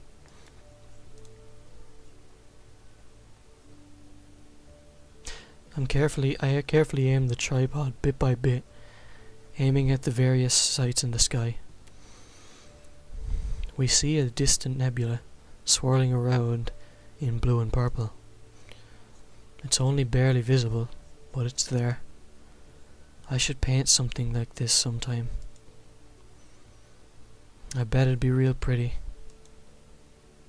I don't think I could do it justice. You don't think so? I'd like to see you give it a shot.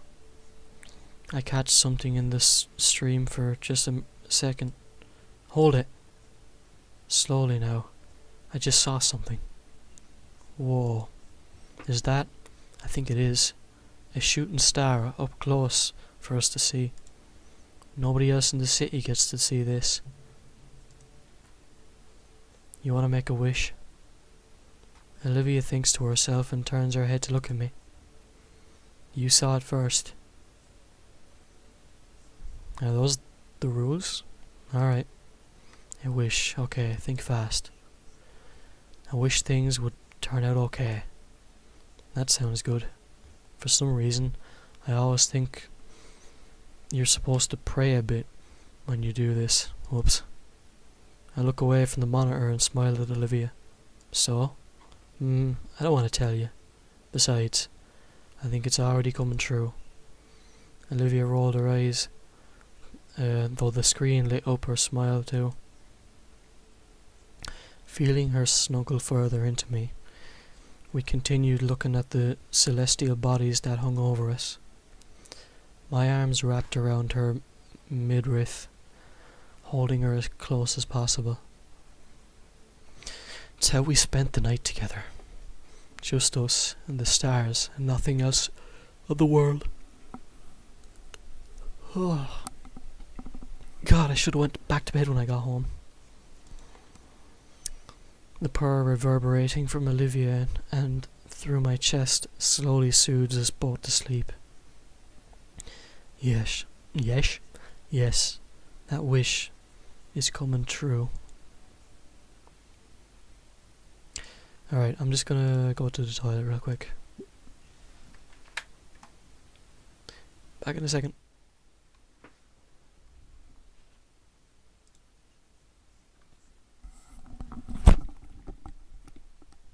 Fuck, did I mute myself? No, I didn't.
God, I'm always gone for way longer than I think I am.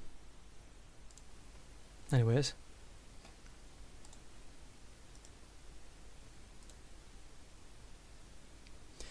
A month has passed since that night.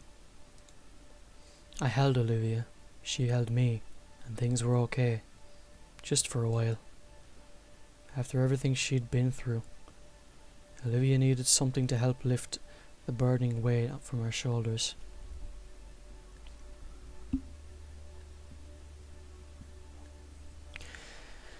Thankfully, the next day marked the beginning of winter break, and we ended up spending most of it together. Most of that time it was just hanging out at each other's houses, watching shows and playing games. She even taught me how to get guts to perform tricks. It was simplistic, but those intimate moments with her were memories I'll cherish for as long as I live. I even got to spend Christmas and New Year's with her and the Payne family. There are a lot. It was the closest thing to having a real family I've experienced in years.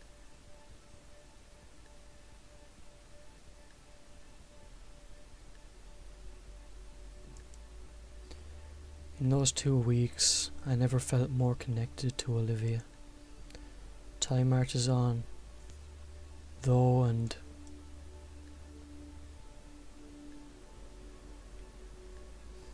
the future draws closer day by day. The first semester ended last week, and this week, along with the new syllabuses for this semester, we've also been given our college prep packets, along with a number of different applications forms. There's so many that my cramped backpack can't fit them. Looking through the varying sheets, I feel confided in most of my choices, most of which are within the city, and I hope. Oh, here's my stop. Holding the 2 overfilled folders in my hand, or to my chest, I make my exit and head for my usual destination. Minding the numerous papers in my hand, or arms, I cannot read! Fuck!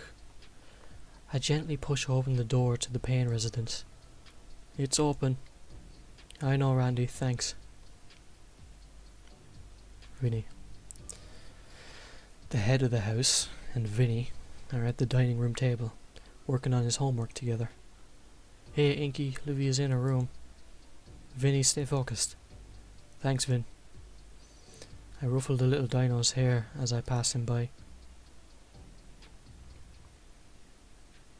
Pushing through my girlfriend's bedroom door, I come to see her. Gah, oh look at me, it's perfectly fine for me to ignore your iframes and one-shot you with some bullshit oversized third-looking sword. Raging once again at one of her laptop games. If it makes you angry, why don't you switch to another game? No! I'm almost enjoying my anger. She snorts and shuts the game off, twisting around so I can hug her on the bed, on her bed. Hey, Inkle. Hey. Olivia sweeps her laptop aside and to give me room. I allow my backpack to drop on the floor and set one of the overpacked folders on Olivia's lap. She groans and flops backwards. Come on, Inko, it's Friday. It's Thursday, actually. That isn't coursework, though. Olivia sits back up and checks the folder. Then what it is? Oh, these. Leaning over, I pull out her actual classwork from my backpack and set the sheets on her lap. Yeah, it's really starting to pile up. It's a bit of work getting your teachers to pass the stuff along to me. There's probably a week's worth of stuff this time. Groovy. Do we really need to? Yes. Come on. I know most of this stuff, so this'll be a kinch. I get the first assignment out and use a binder as a clipboard, ready to start. The first assignment was just some busy work with crossword puzzles involving state capitals. Once Olivia lazily drags her mechanical pencil across the page, filling it out, I bring it up. I miss you. At school. It's not the same without you around. School's been back in session for nearly a month now. At first, Olivia was eager to return. Then she skipped a day, then 2 days in a week. This entire last week, she's been absent. Ever since that night, she's just lost more and more motivation to graduate. It's the least I can do to try stop it. I'm willing to help her here. Damien and Liz miss you too. Sorry, I'll probably go tomorrow. Probably. Olivia, I'm worried for you. You were right at the finish line.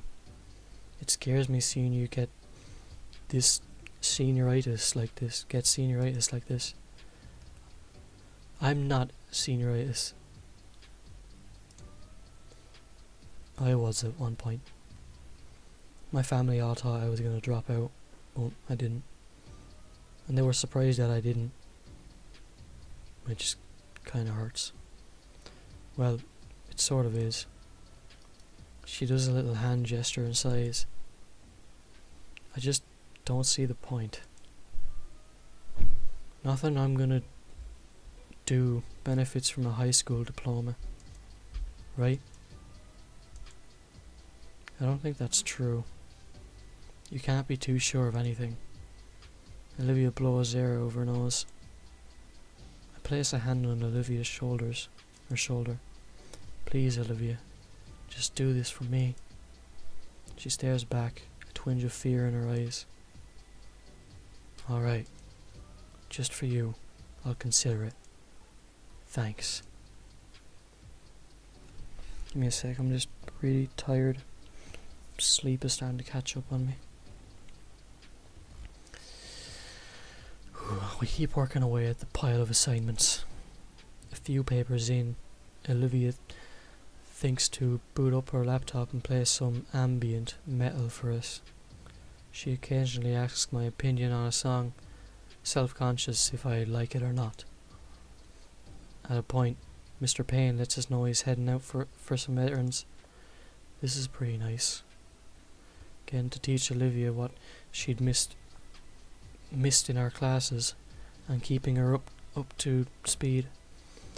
I dare say the schoolwork is even relaxing. Less so the busy work, more so that we're together.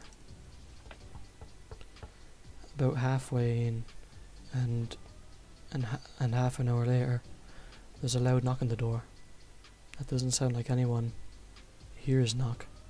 You can tell? Yeah. Could be a package delivery. I'll go get it then. I give Olivia's shoulder a little rub while I get up. She tries nipping my sleeve. It's still pretty cold out, so I shouldn't take too long to get it. If it's a package, it may be something that's not good to leave out. I open the door.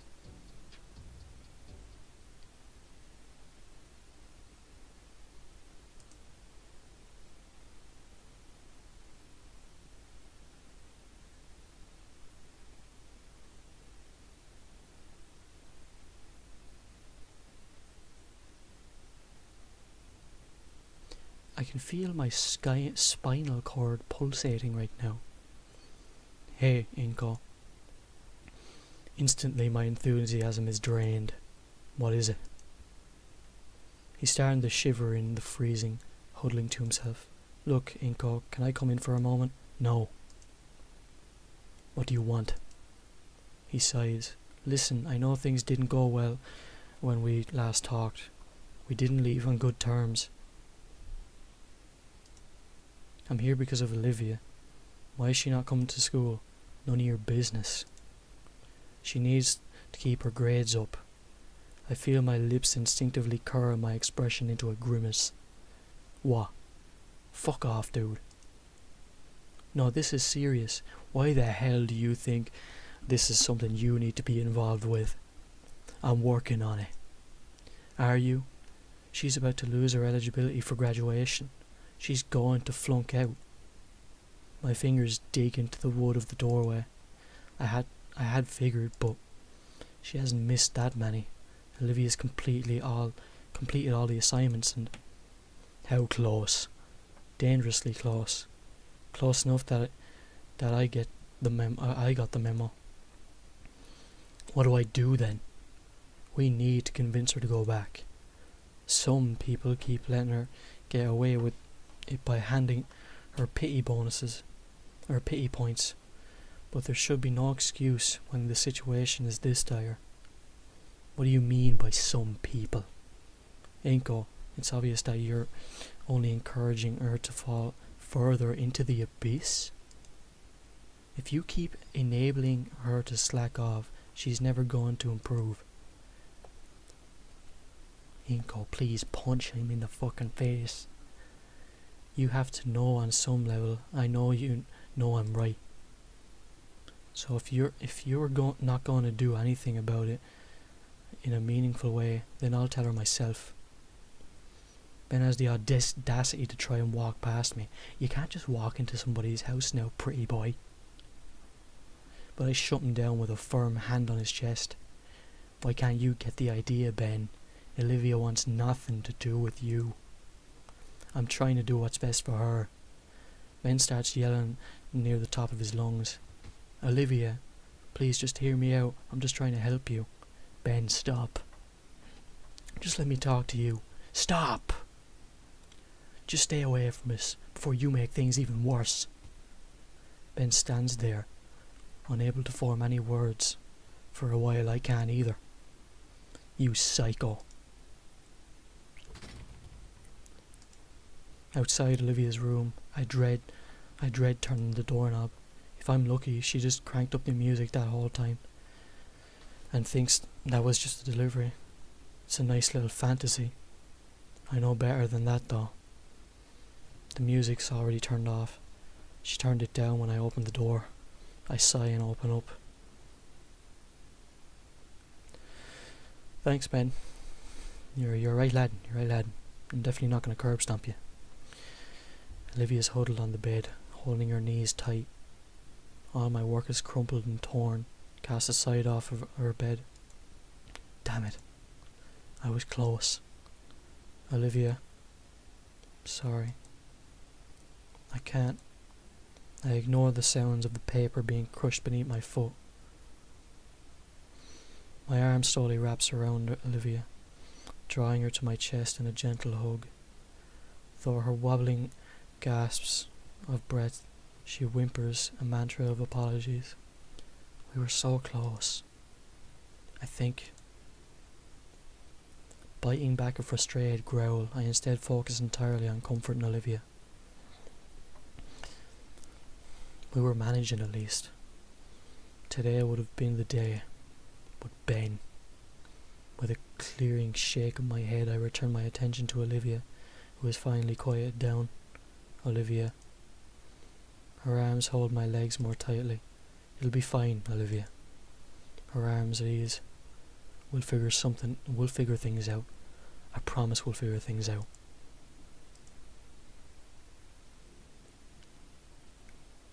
The rest of the school year is a blur to me. Days turn into weeks, weeks turn into months. It didn't even hit me that I was graduating until the day it finally came. Being handed my diploma, shaking Scalar's hand, it felt almost surreal. It was the moment that I had been anticipating the entire year, and I finally achieved it. Although it didn't feel quite as fulfilling knowing Olivia was sitting with the audience rather than beside me. Regardless, I don't have the time to dwell on the past. I need to worry about our future, and that means supporting her.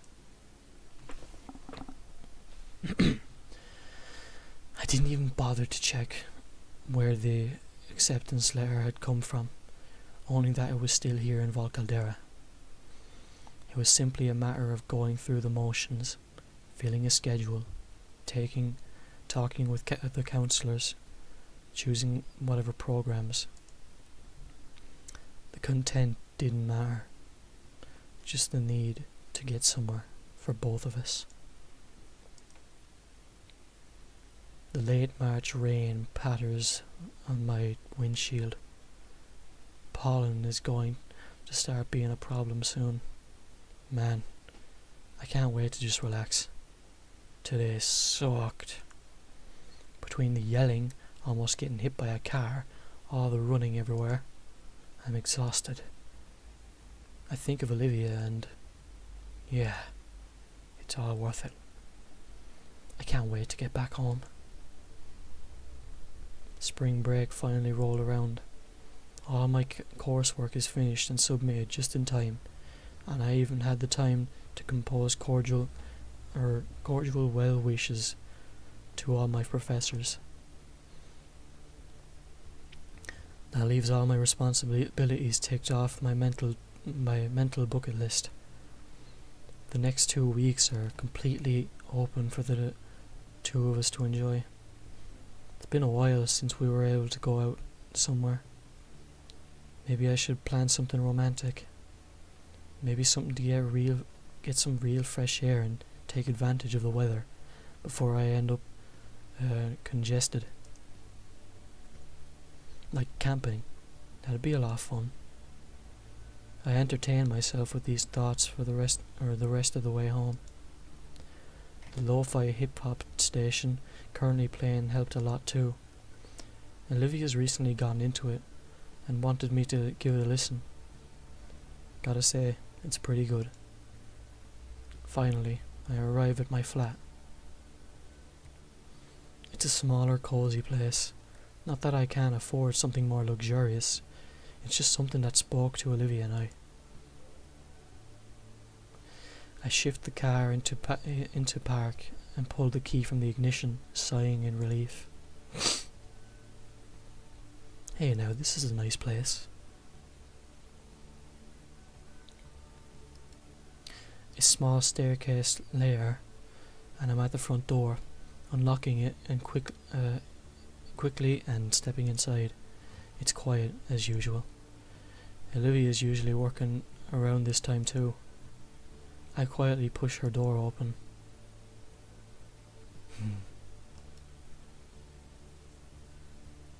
At least she looks happy.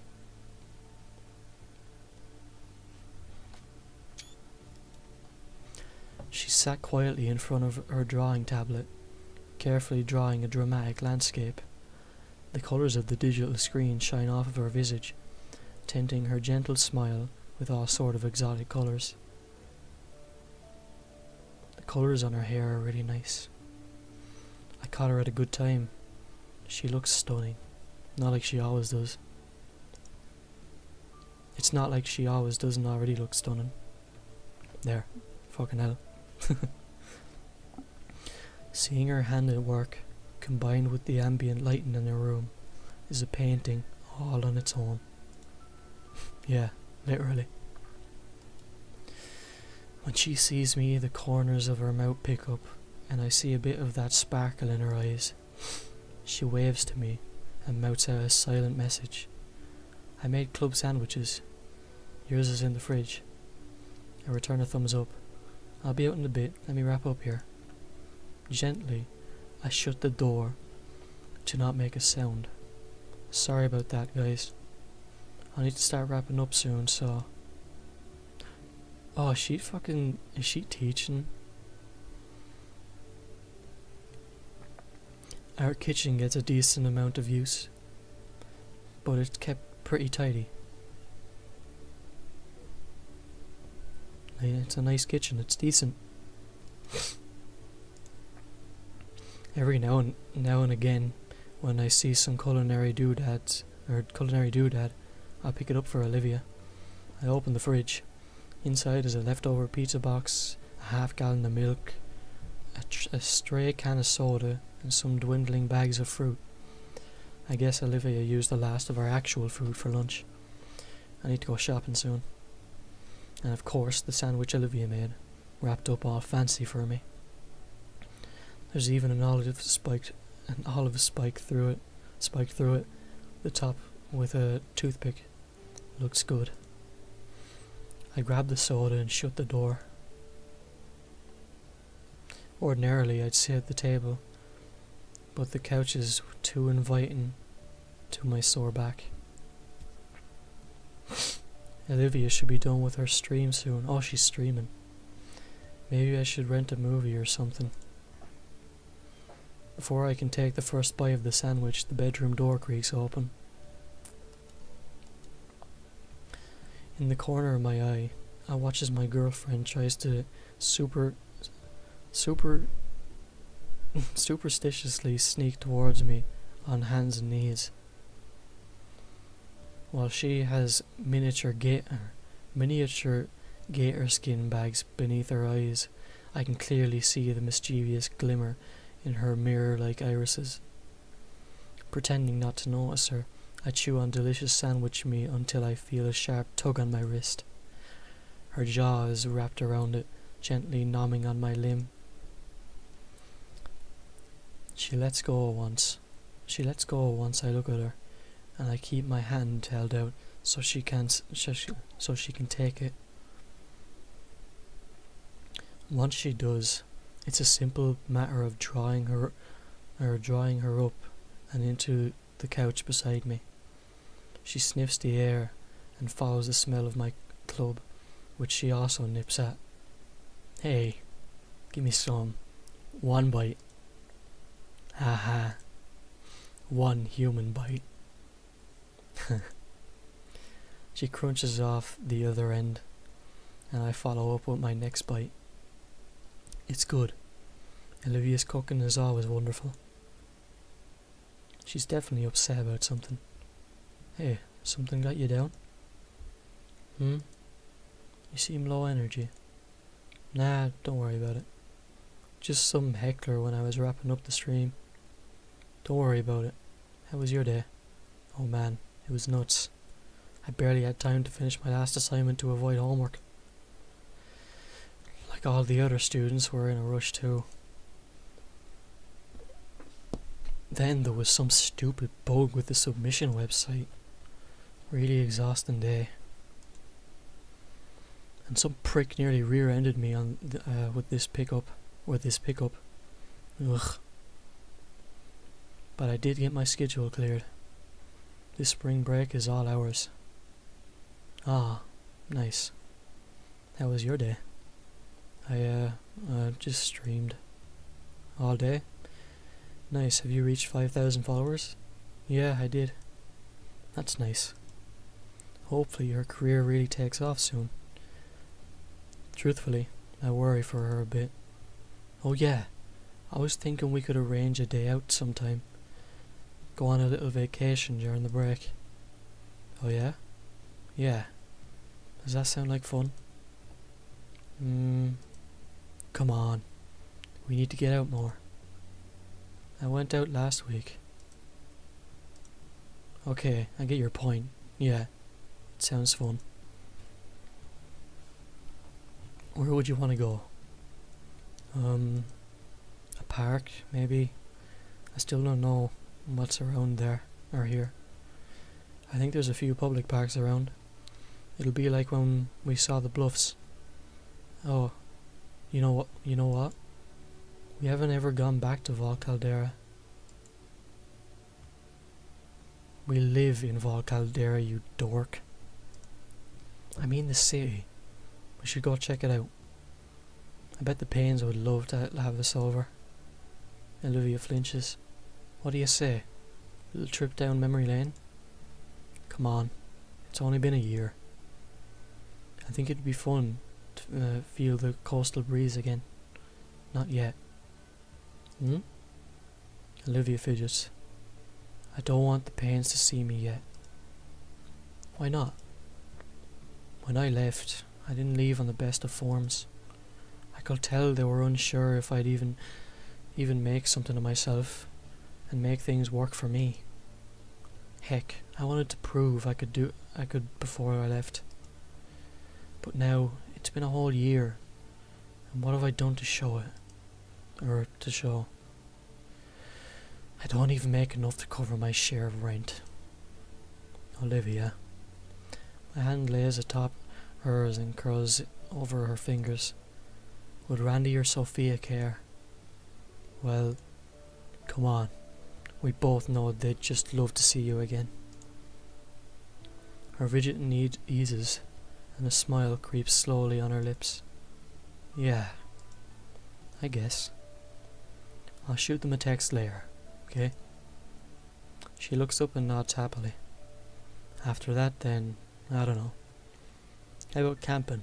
I can look into local campsites. That sounds nice. Yeah. Alright. Hey, you up for a movie or something? She nods. Using the remote, I browse for something decent. Oh hey. Oh, they added a bunch of old kaiju movies. Nice. We finally settle in for a night of cheesy rubber suit monster movies. At some point, Olivia's tail has wrapped around my waist and bodily dragged me to her. Slowly the sun fades down, leaving us only illuminated by the television screen. I'm sorry, Inko. For what? Well, my arm wrapped around her shoulders, my arm wrapped around her shoulders pulls her as close as possible. For everything. With a decisive snort, I shake my head. You haven't done anything to be sorry for, Olivia. Exactly. I've done nothing. Even in the duskiness of the room, I can see her hurt-filled eyes. I plant the most chastity of kisses on her nose, eliciting a giggle from her. Eliciting a giggle from her. I wouldn't say that. You've done much more than you know. For me, goes unsaid. But Olivia gets the message, and her head sinks into my chest. It's a bit difficult to pull out my phone out with Olivia's tail in the way, but I manage. Sophia, would you like to have lunch or something tomorrow? What are you doing? Sending that text. Oh, absolutely. Is her profile picture Damien and like Vinny as a infant? We haven't heard a thing from either of you for so long. Why don't we get brunch? How would brunch with the pain sound, Liv? Okay. It's been a while since I had Auntie's waffles after all. Brunch sounds good. Wonderful. Remember, brunch. I accept the Ahmed schedule update on my phone and let it drop into the couch cushion. I return to our movie marathon. I always loved seeing the old cinematography tricks in action, and Olivia's enjoying the cheesy battles. Well, we both are enjoying that part. It's made even better after I order a pizza.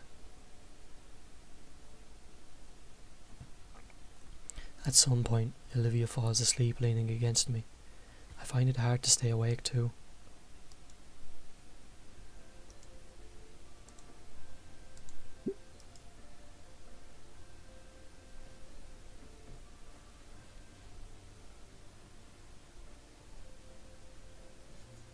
One sec.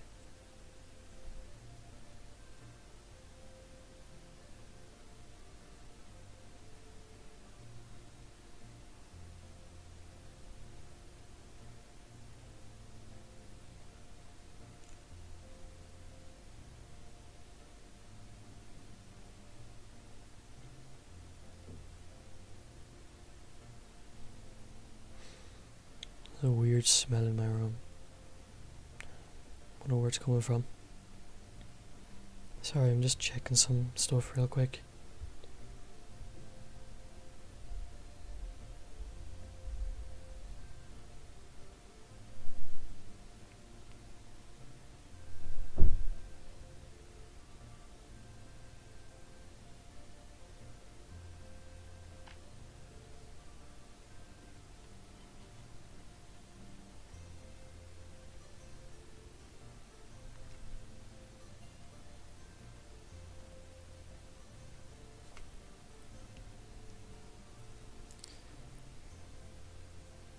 Sorry that I'm taking long.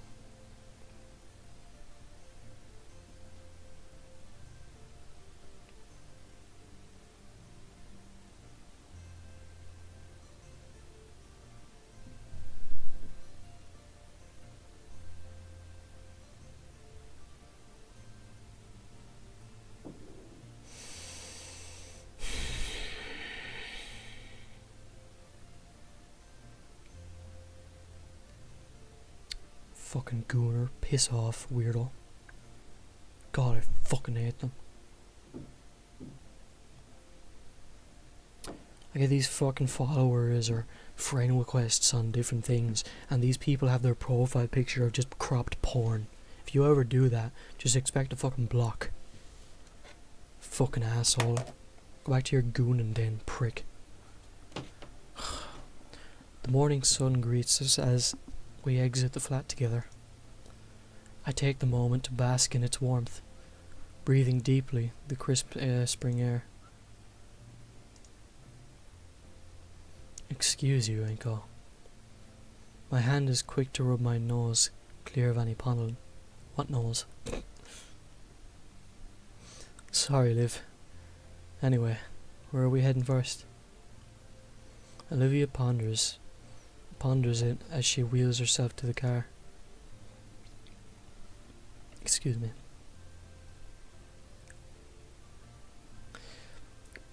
She sways idly in her chair, really considering where we'd spend the morning. Finally she speaks up, and when I hold the door open for her, well, Auntie So said it'd be a brunch. We've got a couple hours. Olivia climbs into the passenger seat carefully as I hold her wheelchair for her. It's becoming second nature at this point to collapse the chair and store it safely in the back seat. I kind of wanted to take a trip down memory lane. She doesn't look very happy. Also, what happened to her top? Memory lane, got it. Give me that. Got the directions. Now in the driver's seat, Olivia has her phone out and connects to the car's older radio. The old financial district first, then. With a nod, I shift the car into reverse and carefully back out of our parking space.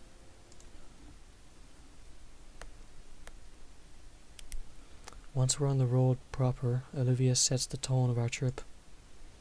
The song is fast and upbeat, and with just a hit of patchiness,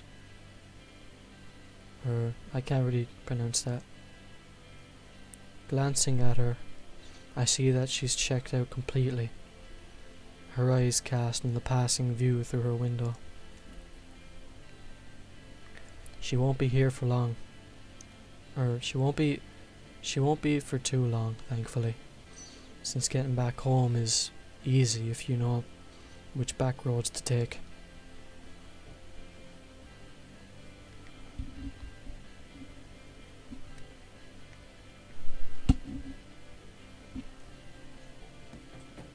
Sorry. As we pass through a congested section of downtown, Olivia lowers the music and speaks up. Inko. I turn to her and see her face pressed to the window. What is it? That building, the one right there. Looking to where she's pointing, I see an older building that's vaguely familiar. After I squint at it for too long, Olivia supplies the answer. It's the old arcade. Her voice is low. Taking a closer look at the building, I finally realise why I couldn't recognise it. The paint looks fresh, and things are different. There's a different sign above it. Oh, it must have been bought by someone. Yeah. Do you want to check it out? We've got the whole day ahead after all.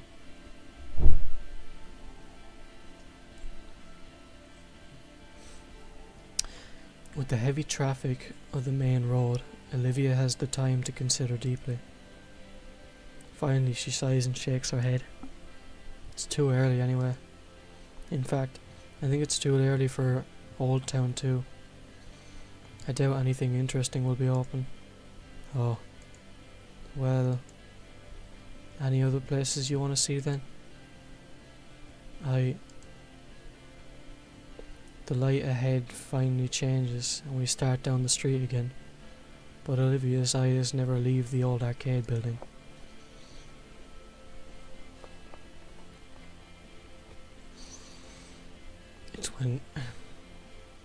It's when even I can't see it from the rear view window that Olivia's decides. I'd like to see the bluffs actually. It might be nice early in the morning. That is a bit more of a drive, in a totally different direction, but sounds good. Turning the steering wheel to the side, the car starts down another side road towards the highway. Are you excited to go hiking again? Hiking? I mean, we don't have to walk the entire thing, do we? I just figured it'd be nice to do it again. I suppressed the word exercise from my mind. It'd be nice to recreate our first real date. Yeah, it would. Silence washes over the car as we both silently reminisce on our visit a year ago. It seems like so long ago now, even though it's just been a year. As I slow to a crawl in response to a silver SUV cutting me off, Olivia begins tapping on my arm furiously. Inko, look. Huh? She points at something out my window. I shift my gaze to follow. To our left lies an old high school, St. Hammond. Oh wow, I didn't even recognise where we were. Can we stop and visit? It's a Saturday. It might still be open. There's clubs on Saturday. There are some cars left in the parking lot. However, seeing Olivia become so adamant about wanting to check out the school, even after everything that had happened last year, a part of me hopes that Olivia's finally found her missing resolve. Let's give it a shot then. I engage in some questionably legal driving maneuvers to get us in the left lane and take us right into the school's parking lot. The place is still pretty empty, so we're able to park really close to the front entrance. Although we'd get prime parking anyway due to this fancy sticker I got. Oh yeah. I quickly look around for a place to park, pulling to the side of the road and turning the vehicle off. I step out of the car and make for the trunk to set up Olivia's wheelchair. It doesn't take long before we're taking the short walk up the path. The mural is as beautiful as ever, looming over us with the sacred guardian of the school. There are lights on inside. Olivia hesitates, hovering her hand just above the door handle.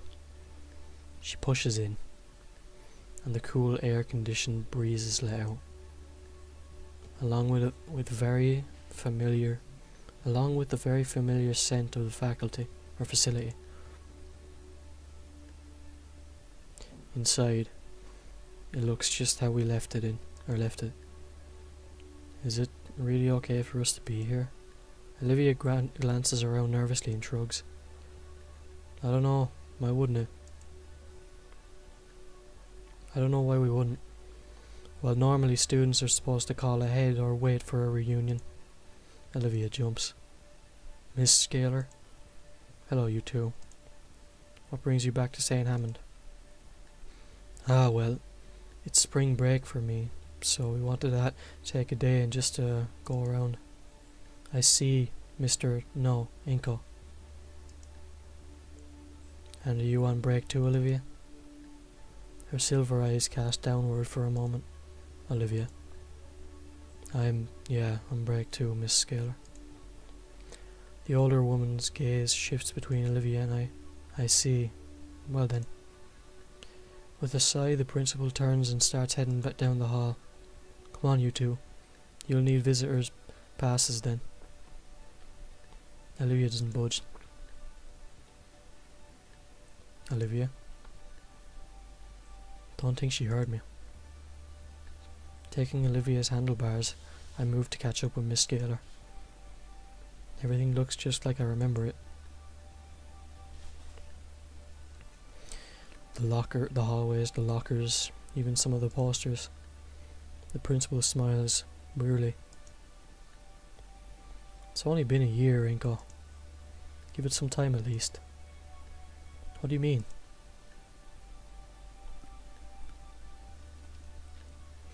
We turn and enter a hallway that's permanently ingrained in my memories. The gala. Well, the district's currently looking over a proposal we'd submitted. Hopefully St. Hammond will have a brand new wing in the coming years. Oh, for more classrooms then? Something like that. The administration felt that we should have a dedicated area for the extracurriculum classes. St. Hammond's was always focused on the arts, so that means it's an art wing. She nods and enters her office. After a moment, she comes back with a clipboard and some large name tapes. For now, just sign this. Don't worry about disrupting any class or clubs today. There's only a tabletop games club in the library. I fill out the sheet for both Olivia and I, and hand the clipboard back. Before Miss Scaler returns to her office, she kneels before Olivia and Miss Halford. The voice surprises Olivia, and her head tilts back up to look at the principal. Yeah? I hope this break helps with whatever is on your mind. You may not be an official alumni, but you are a former student of St. Hammond. Before Olivia can respond, Miss Scaler stands upright and re-enters her office. So, what now? One sec. God. Olivia glances down the halls to our left and right. I want to sit at my old spot in Iadican's office, or in Iadican's class. Olivia lets go of my wrist with her tail and starts moving herself along. Excuse me. I follow closely behind, remaining silent so I don't break her focus. Oh jeez, the hiccup. It's clear that there's a lot of emotion twirling around through her. She looks up the staircase and then continues to the elevator around the corner. Oh, I didn't think this far ahead. We don't got the key, do we? If you need, I can carry you up. Olivia reaches into her chair pocket and pulls it out. She still had it. The elevator door slides open like it always has for us. Another bout of nostalgia waves over me. Of all the times Olivia and I rode it, one memory stands out though. Both of us huddled together in fear, and the door opens and I breathe in the fresh outside air again. I always love the open hallway up here. Olivia rolls ahead past the rooms. 231, 232, 233, 234. Olivia stares at the nameplate. It now reads Miss Fraser. she sighs. After a moment, I reach ahead and open the door for her. Inside is pretty similar. There's obviously some new decorations. The teacher's desk has a different clutter of papers on it, but it's the same classroom.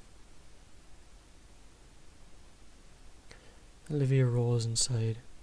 I watch her carefully move the chair by her old desk, so she can use it.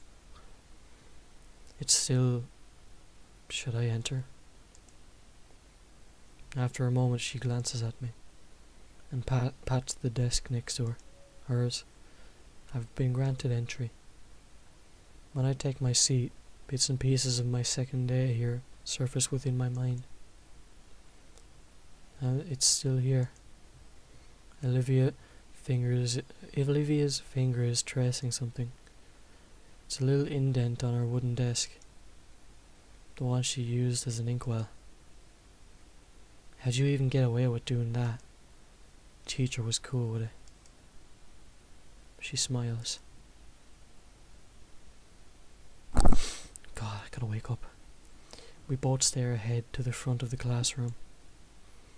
It's like the two of us showed up early for the day. And any minute now, an energetic Taro will waltz in, dramatically flapping his wings, there to take us on another learning adventure. Ready to give it his all to teach us the values and craft of art. Olivia doesn't cry. Her fingers weakly tap against the desk, but she doesn't cry. After a while she speaks up. You ready? Are you? She looks over with a slight smile. Yeah. I get up and push our chairs back in the original spots. Leaving, I turn around for one last look. I know Olivia as well. It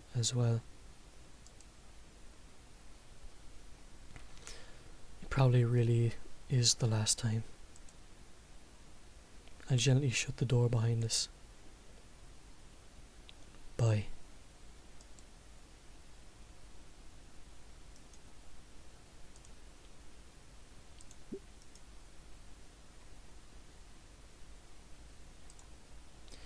We ended up taking a short tour of the rest of the school, seeing the sights once more, the auditorium, the atrium, even the cafeteria. I got us some of our old favourites from the vending machine. On the way out, we passed through the gala once more. I wonder. I stopped at the trophy case. Olivia hears my footsteps. Has stopped and turns. Her landscape is gone. In its place, a plaque.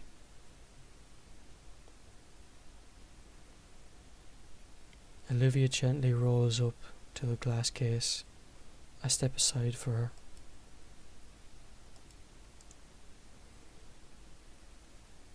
It holds an etched stone slab of several photographs, illuminated by dim yellow lights, surrounded by all the award-winning works of art by his students.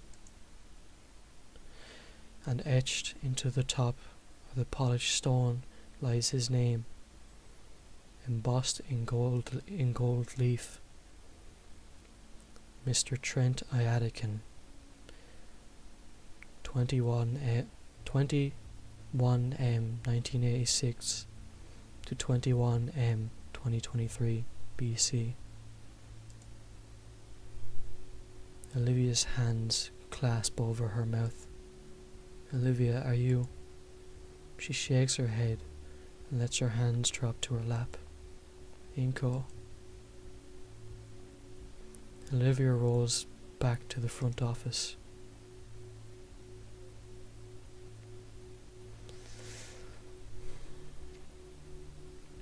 Inside, Principal Scaler looks up from a sheet she was filling out. Done with your sightseeing already? Though her tone is shaky, Olivia sighs and nods, or smiles and nods. Yes, Miss Scale, right. Olivia wheels to her desk. They share a look, though I can't see what Olivia is doing from the entryway. But the principal, I see her face fall into a saddened frown. They're whispering, and Miss Scaler's eyes are even getting misty. She wipes her face and nods, taking a blank sheet from her desk and writing on it. Olivia accepts the paper. Thank you, Miss Scaler. Of course, and Miss Scaler frowns, transformed into a simple smile. I'll always be here at St. Hammond if you ever wish to talk, Olivia. That goes for you as well, Inco. Right, thanks, Miss Scaler.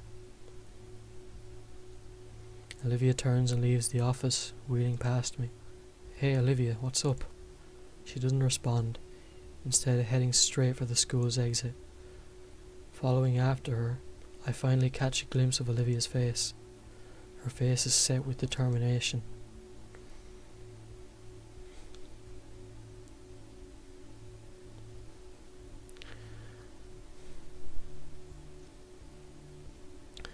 I have to move ahead and hold the doors open for Olivia, who beelines straight for our parked car. Olivia, wait up. She finally stops next to the passenger door and turns to me. What's going on? Sophia isn't expecting us for another hour. Good. We have time then. Time? Do you want to go somewhere else? Yes, I need... Her voice hitches, but she still focuses the words out. I need to go see him. See who? She thrusts the paper forward for me to read. Oh. We're nearly there. It's not that far away. Only a 10-minute drive.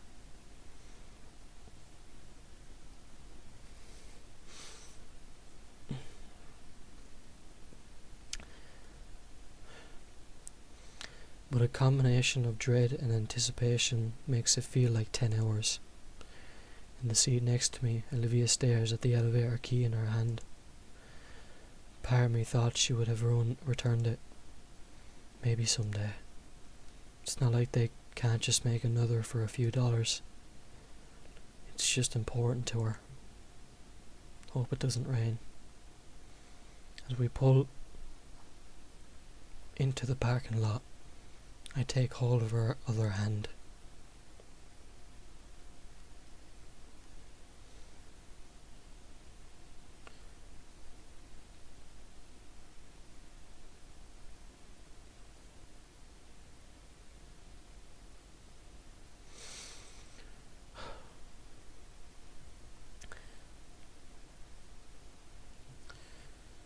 I can feel the nervous vibrations through our connected palms, and yet her fingers intertwine with mine tightly. It's a solemn place.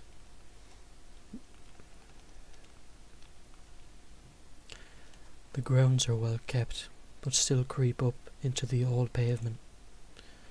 I help Olivia out of the car once more. The wind is picking up a little. We pass through the arching metal gate. She looks around at the sea of tombstones, completely lost. How are we gonna find it here? I don't know. Let's just start. I should have asked for more details. Don't worry, we have time. I push Olivia along the gravel trails, past rows and rows of graves, or, on rare occasions, a small mausoleum. I don't know what that word is. Without the plot number, we have to scan over each tombstone carefully. Olivia's breathing picks up. There! I think it's that one. She's pointing to a small tombstone, one row ahead. Without hesitation, I pivot and push Olivia towards it, or forward to it. It's a similar plaque to the one at school. Instead of engraved golden letters, it's simply carved into the stone. Olivia holds a hand out for a bit and lets it fall back into her lap. We found it. For a while she rests in silence, just looking at the inscription on it. His teachings will continue on into the new generation. I'm startled when Olivia pushes herself out of her wheelchair. She kneels before the small tombstone, and I move to kneel beside her.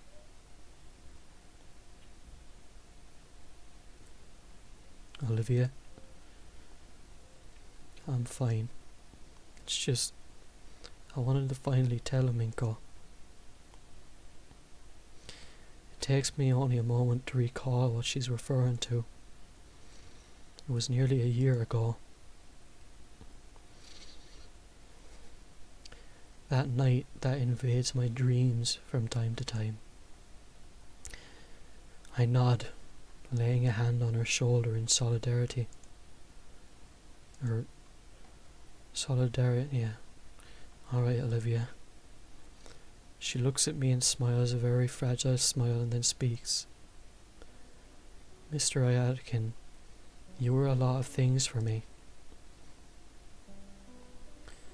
You taught me so much. Everything I know when it came to art. And you tried to teach me about myself. Show me a way to live my life that was better than how I was back then. It used to grate on me when you would lecture me about my feelings.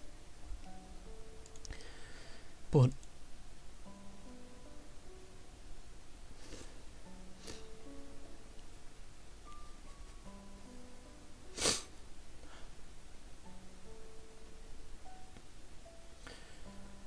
I know you did it because you gave a damn.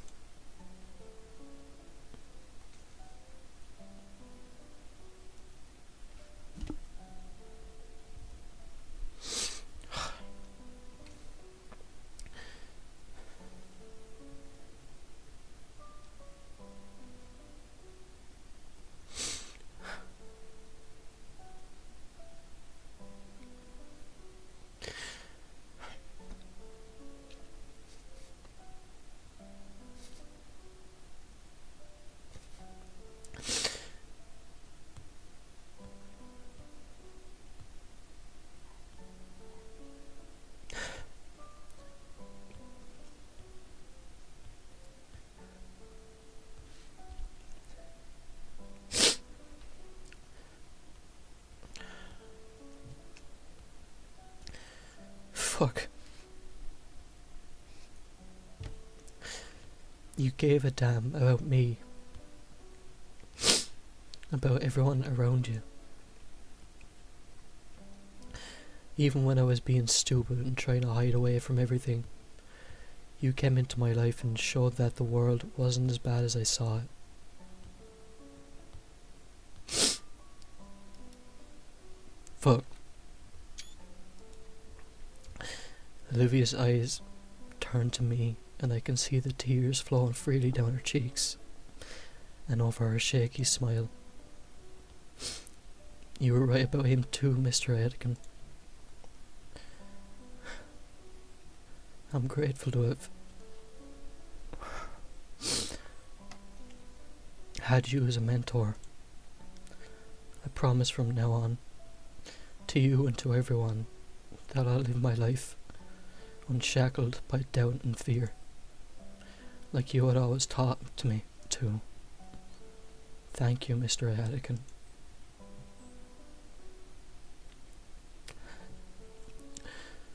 Olivia sits back. I hate to think of how all of that was weighing on her this whole time, but it's gone now. And Thank you, Inko. I know it's been hard, and you've done so much for me. I promise I'll get better. I promise I'll be somebody worth it all.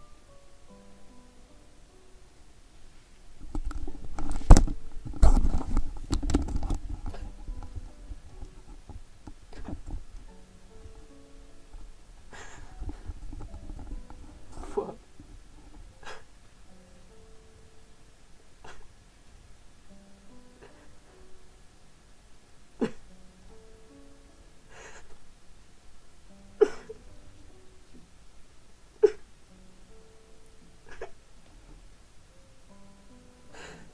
Oh, fuck. Oh, fuck. Shit.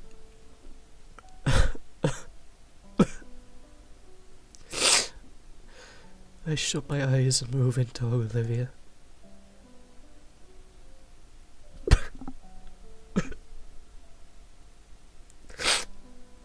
Fuck.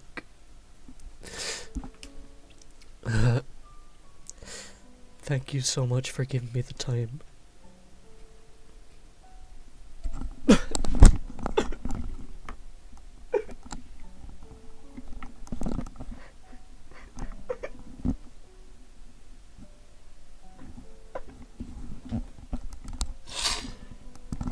Oh my god. I love you. I love you too, Olivia. I'll get better.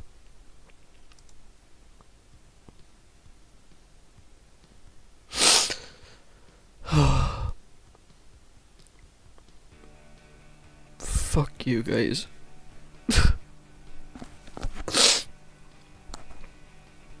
Oh my god.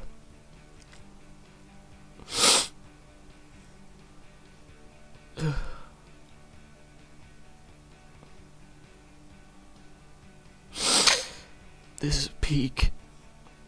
This is the peak. I've never played a bear game in my life. This got... Oh, fuck.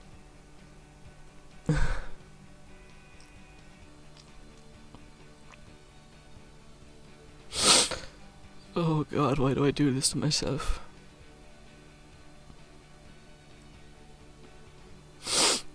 Ugh.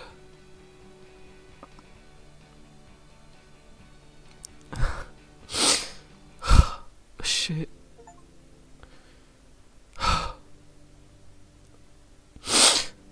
Oh my god.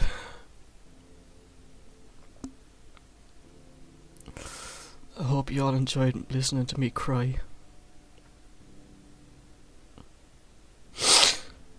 Oh shit. I gotta go clean myself up. Give me a minute.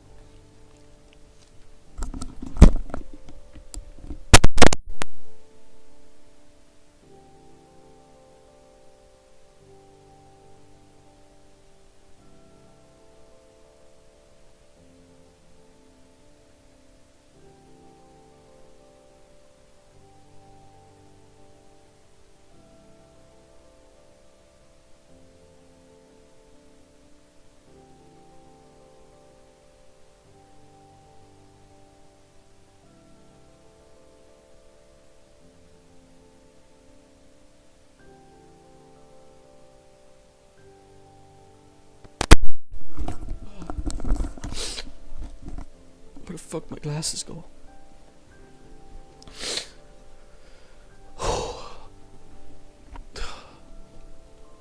Jesus Christ. I'm gonna have to go and look back at my ugly cries.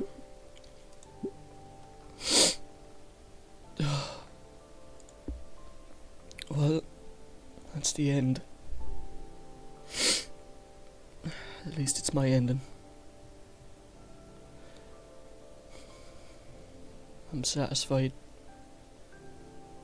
This is peak. This is fucking peak. This is my game of the year. I don't give a shit if it's only fucking March or April. I don't fucking know anymore. Oh god.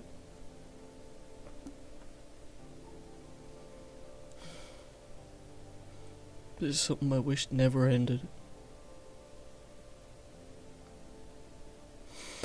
But you heard me cry, so I guess that's enough. When I muted myself, by the way, I literally just cried into my pillow as loud as I could.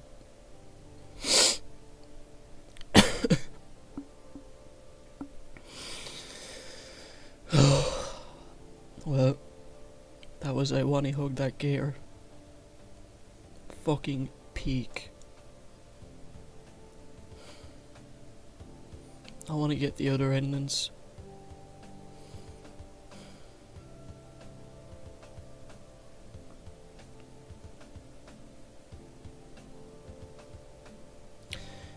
Anyways, I'm gonna get out of here and cry some more and just be a wreck. Alright. Goodbye.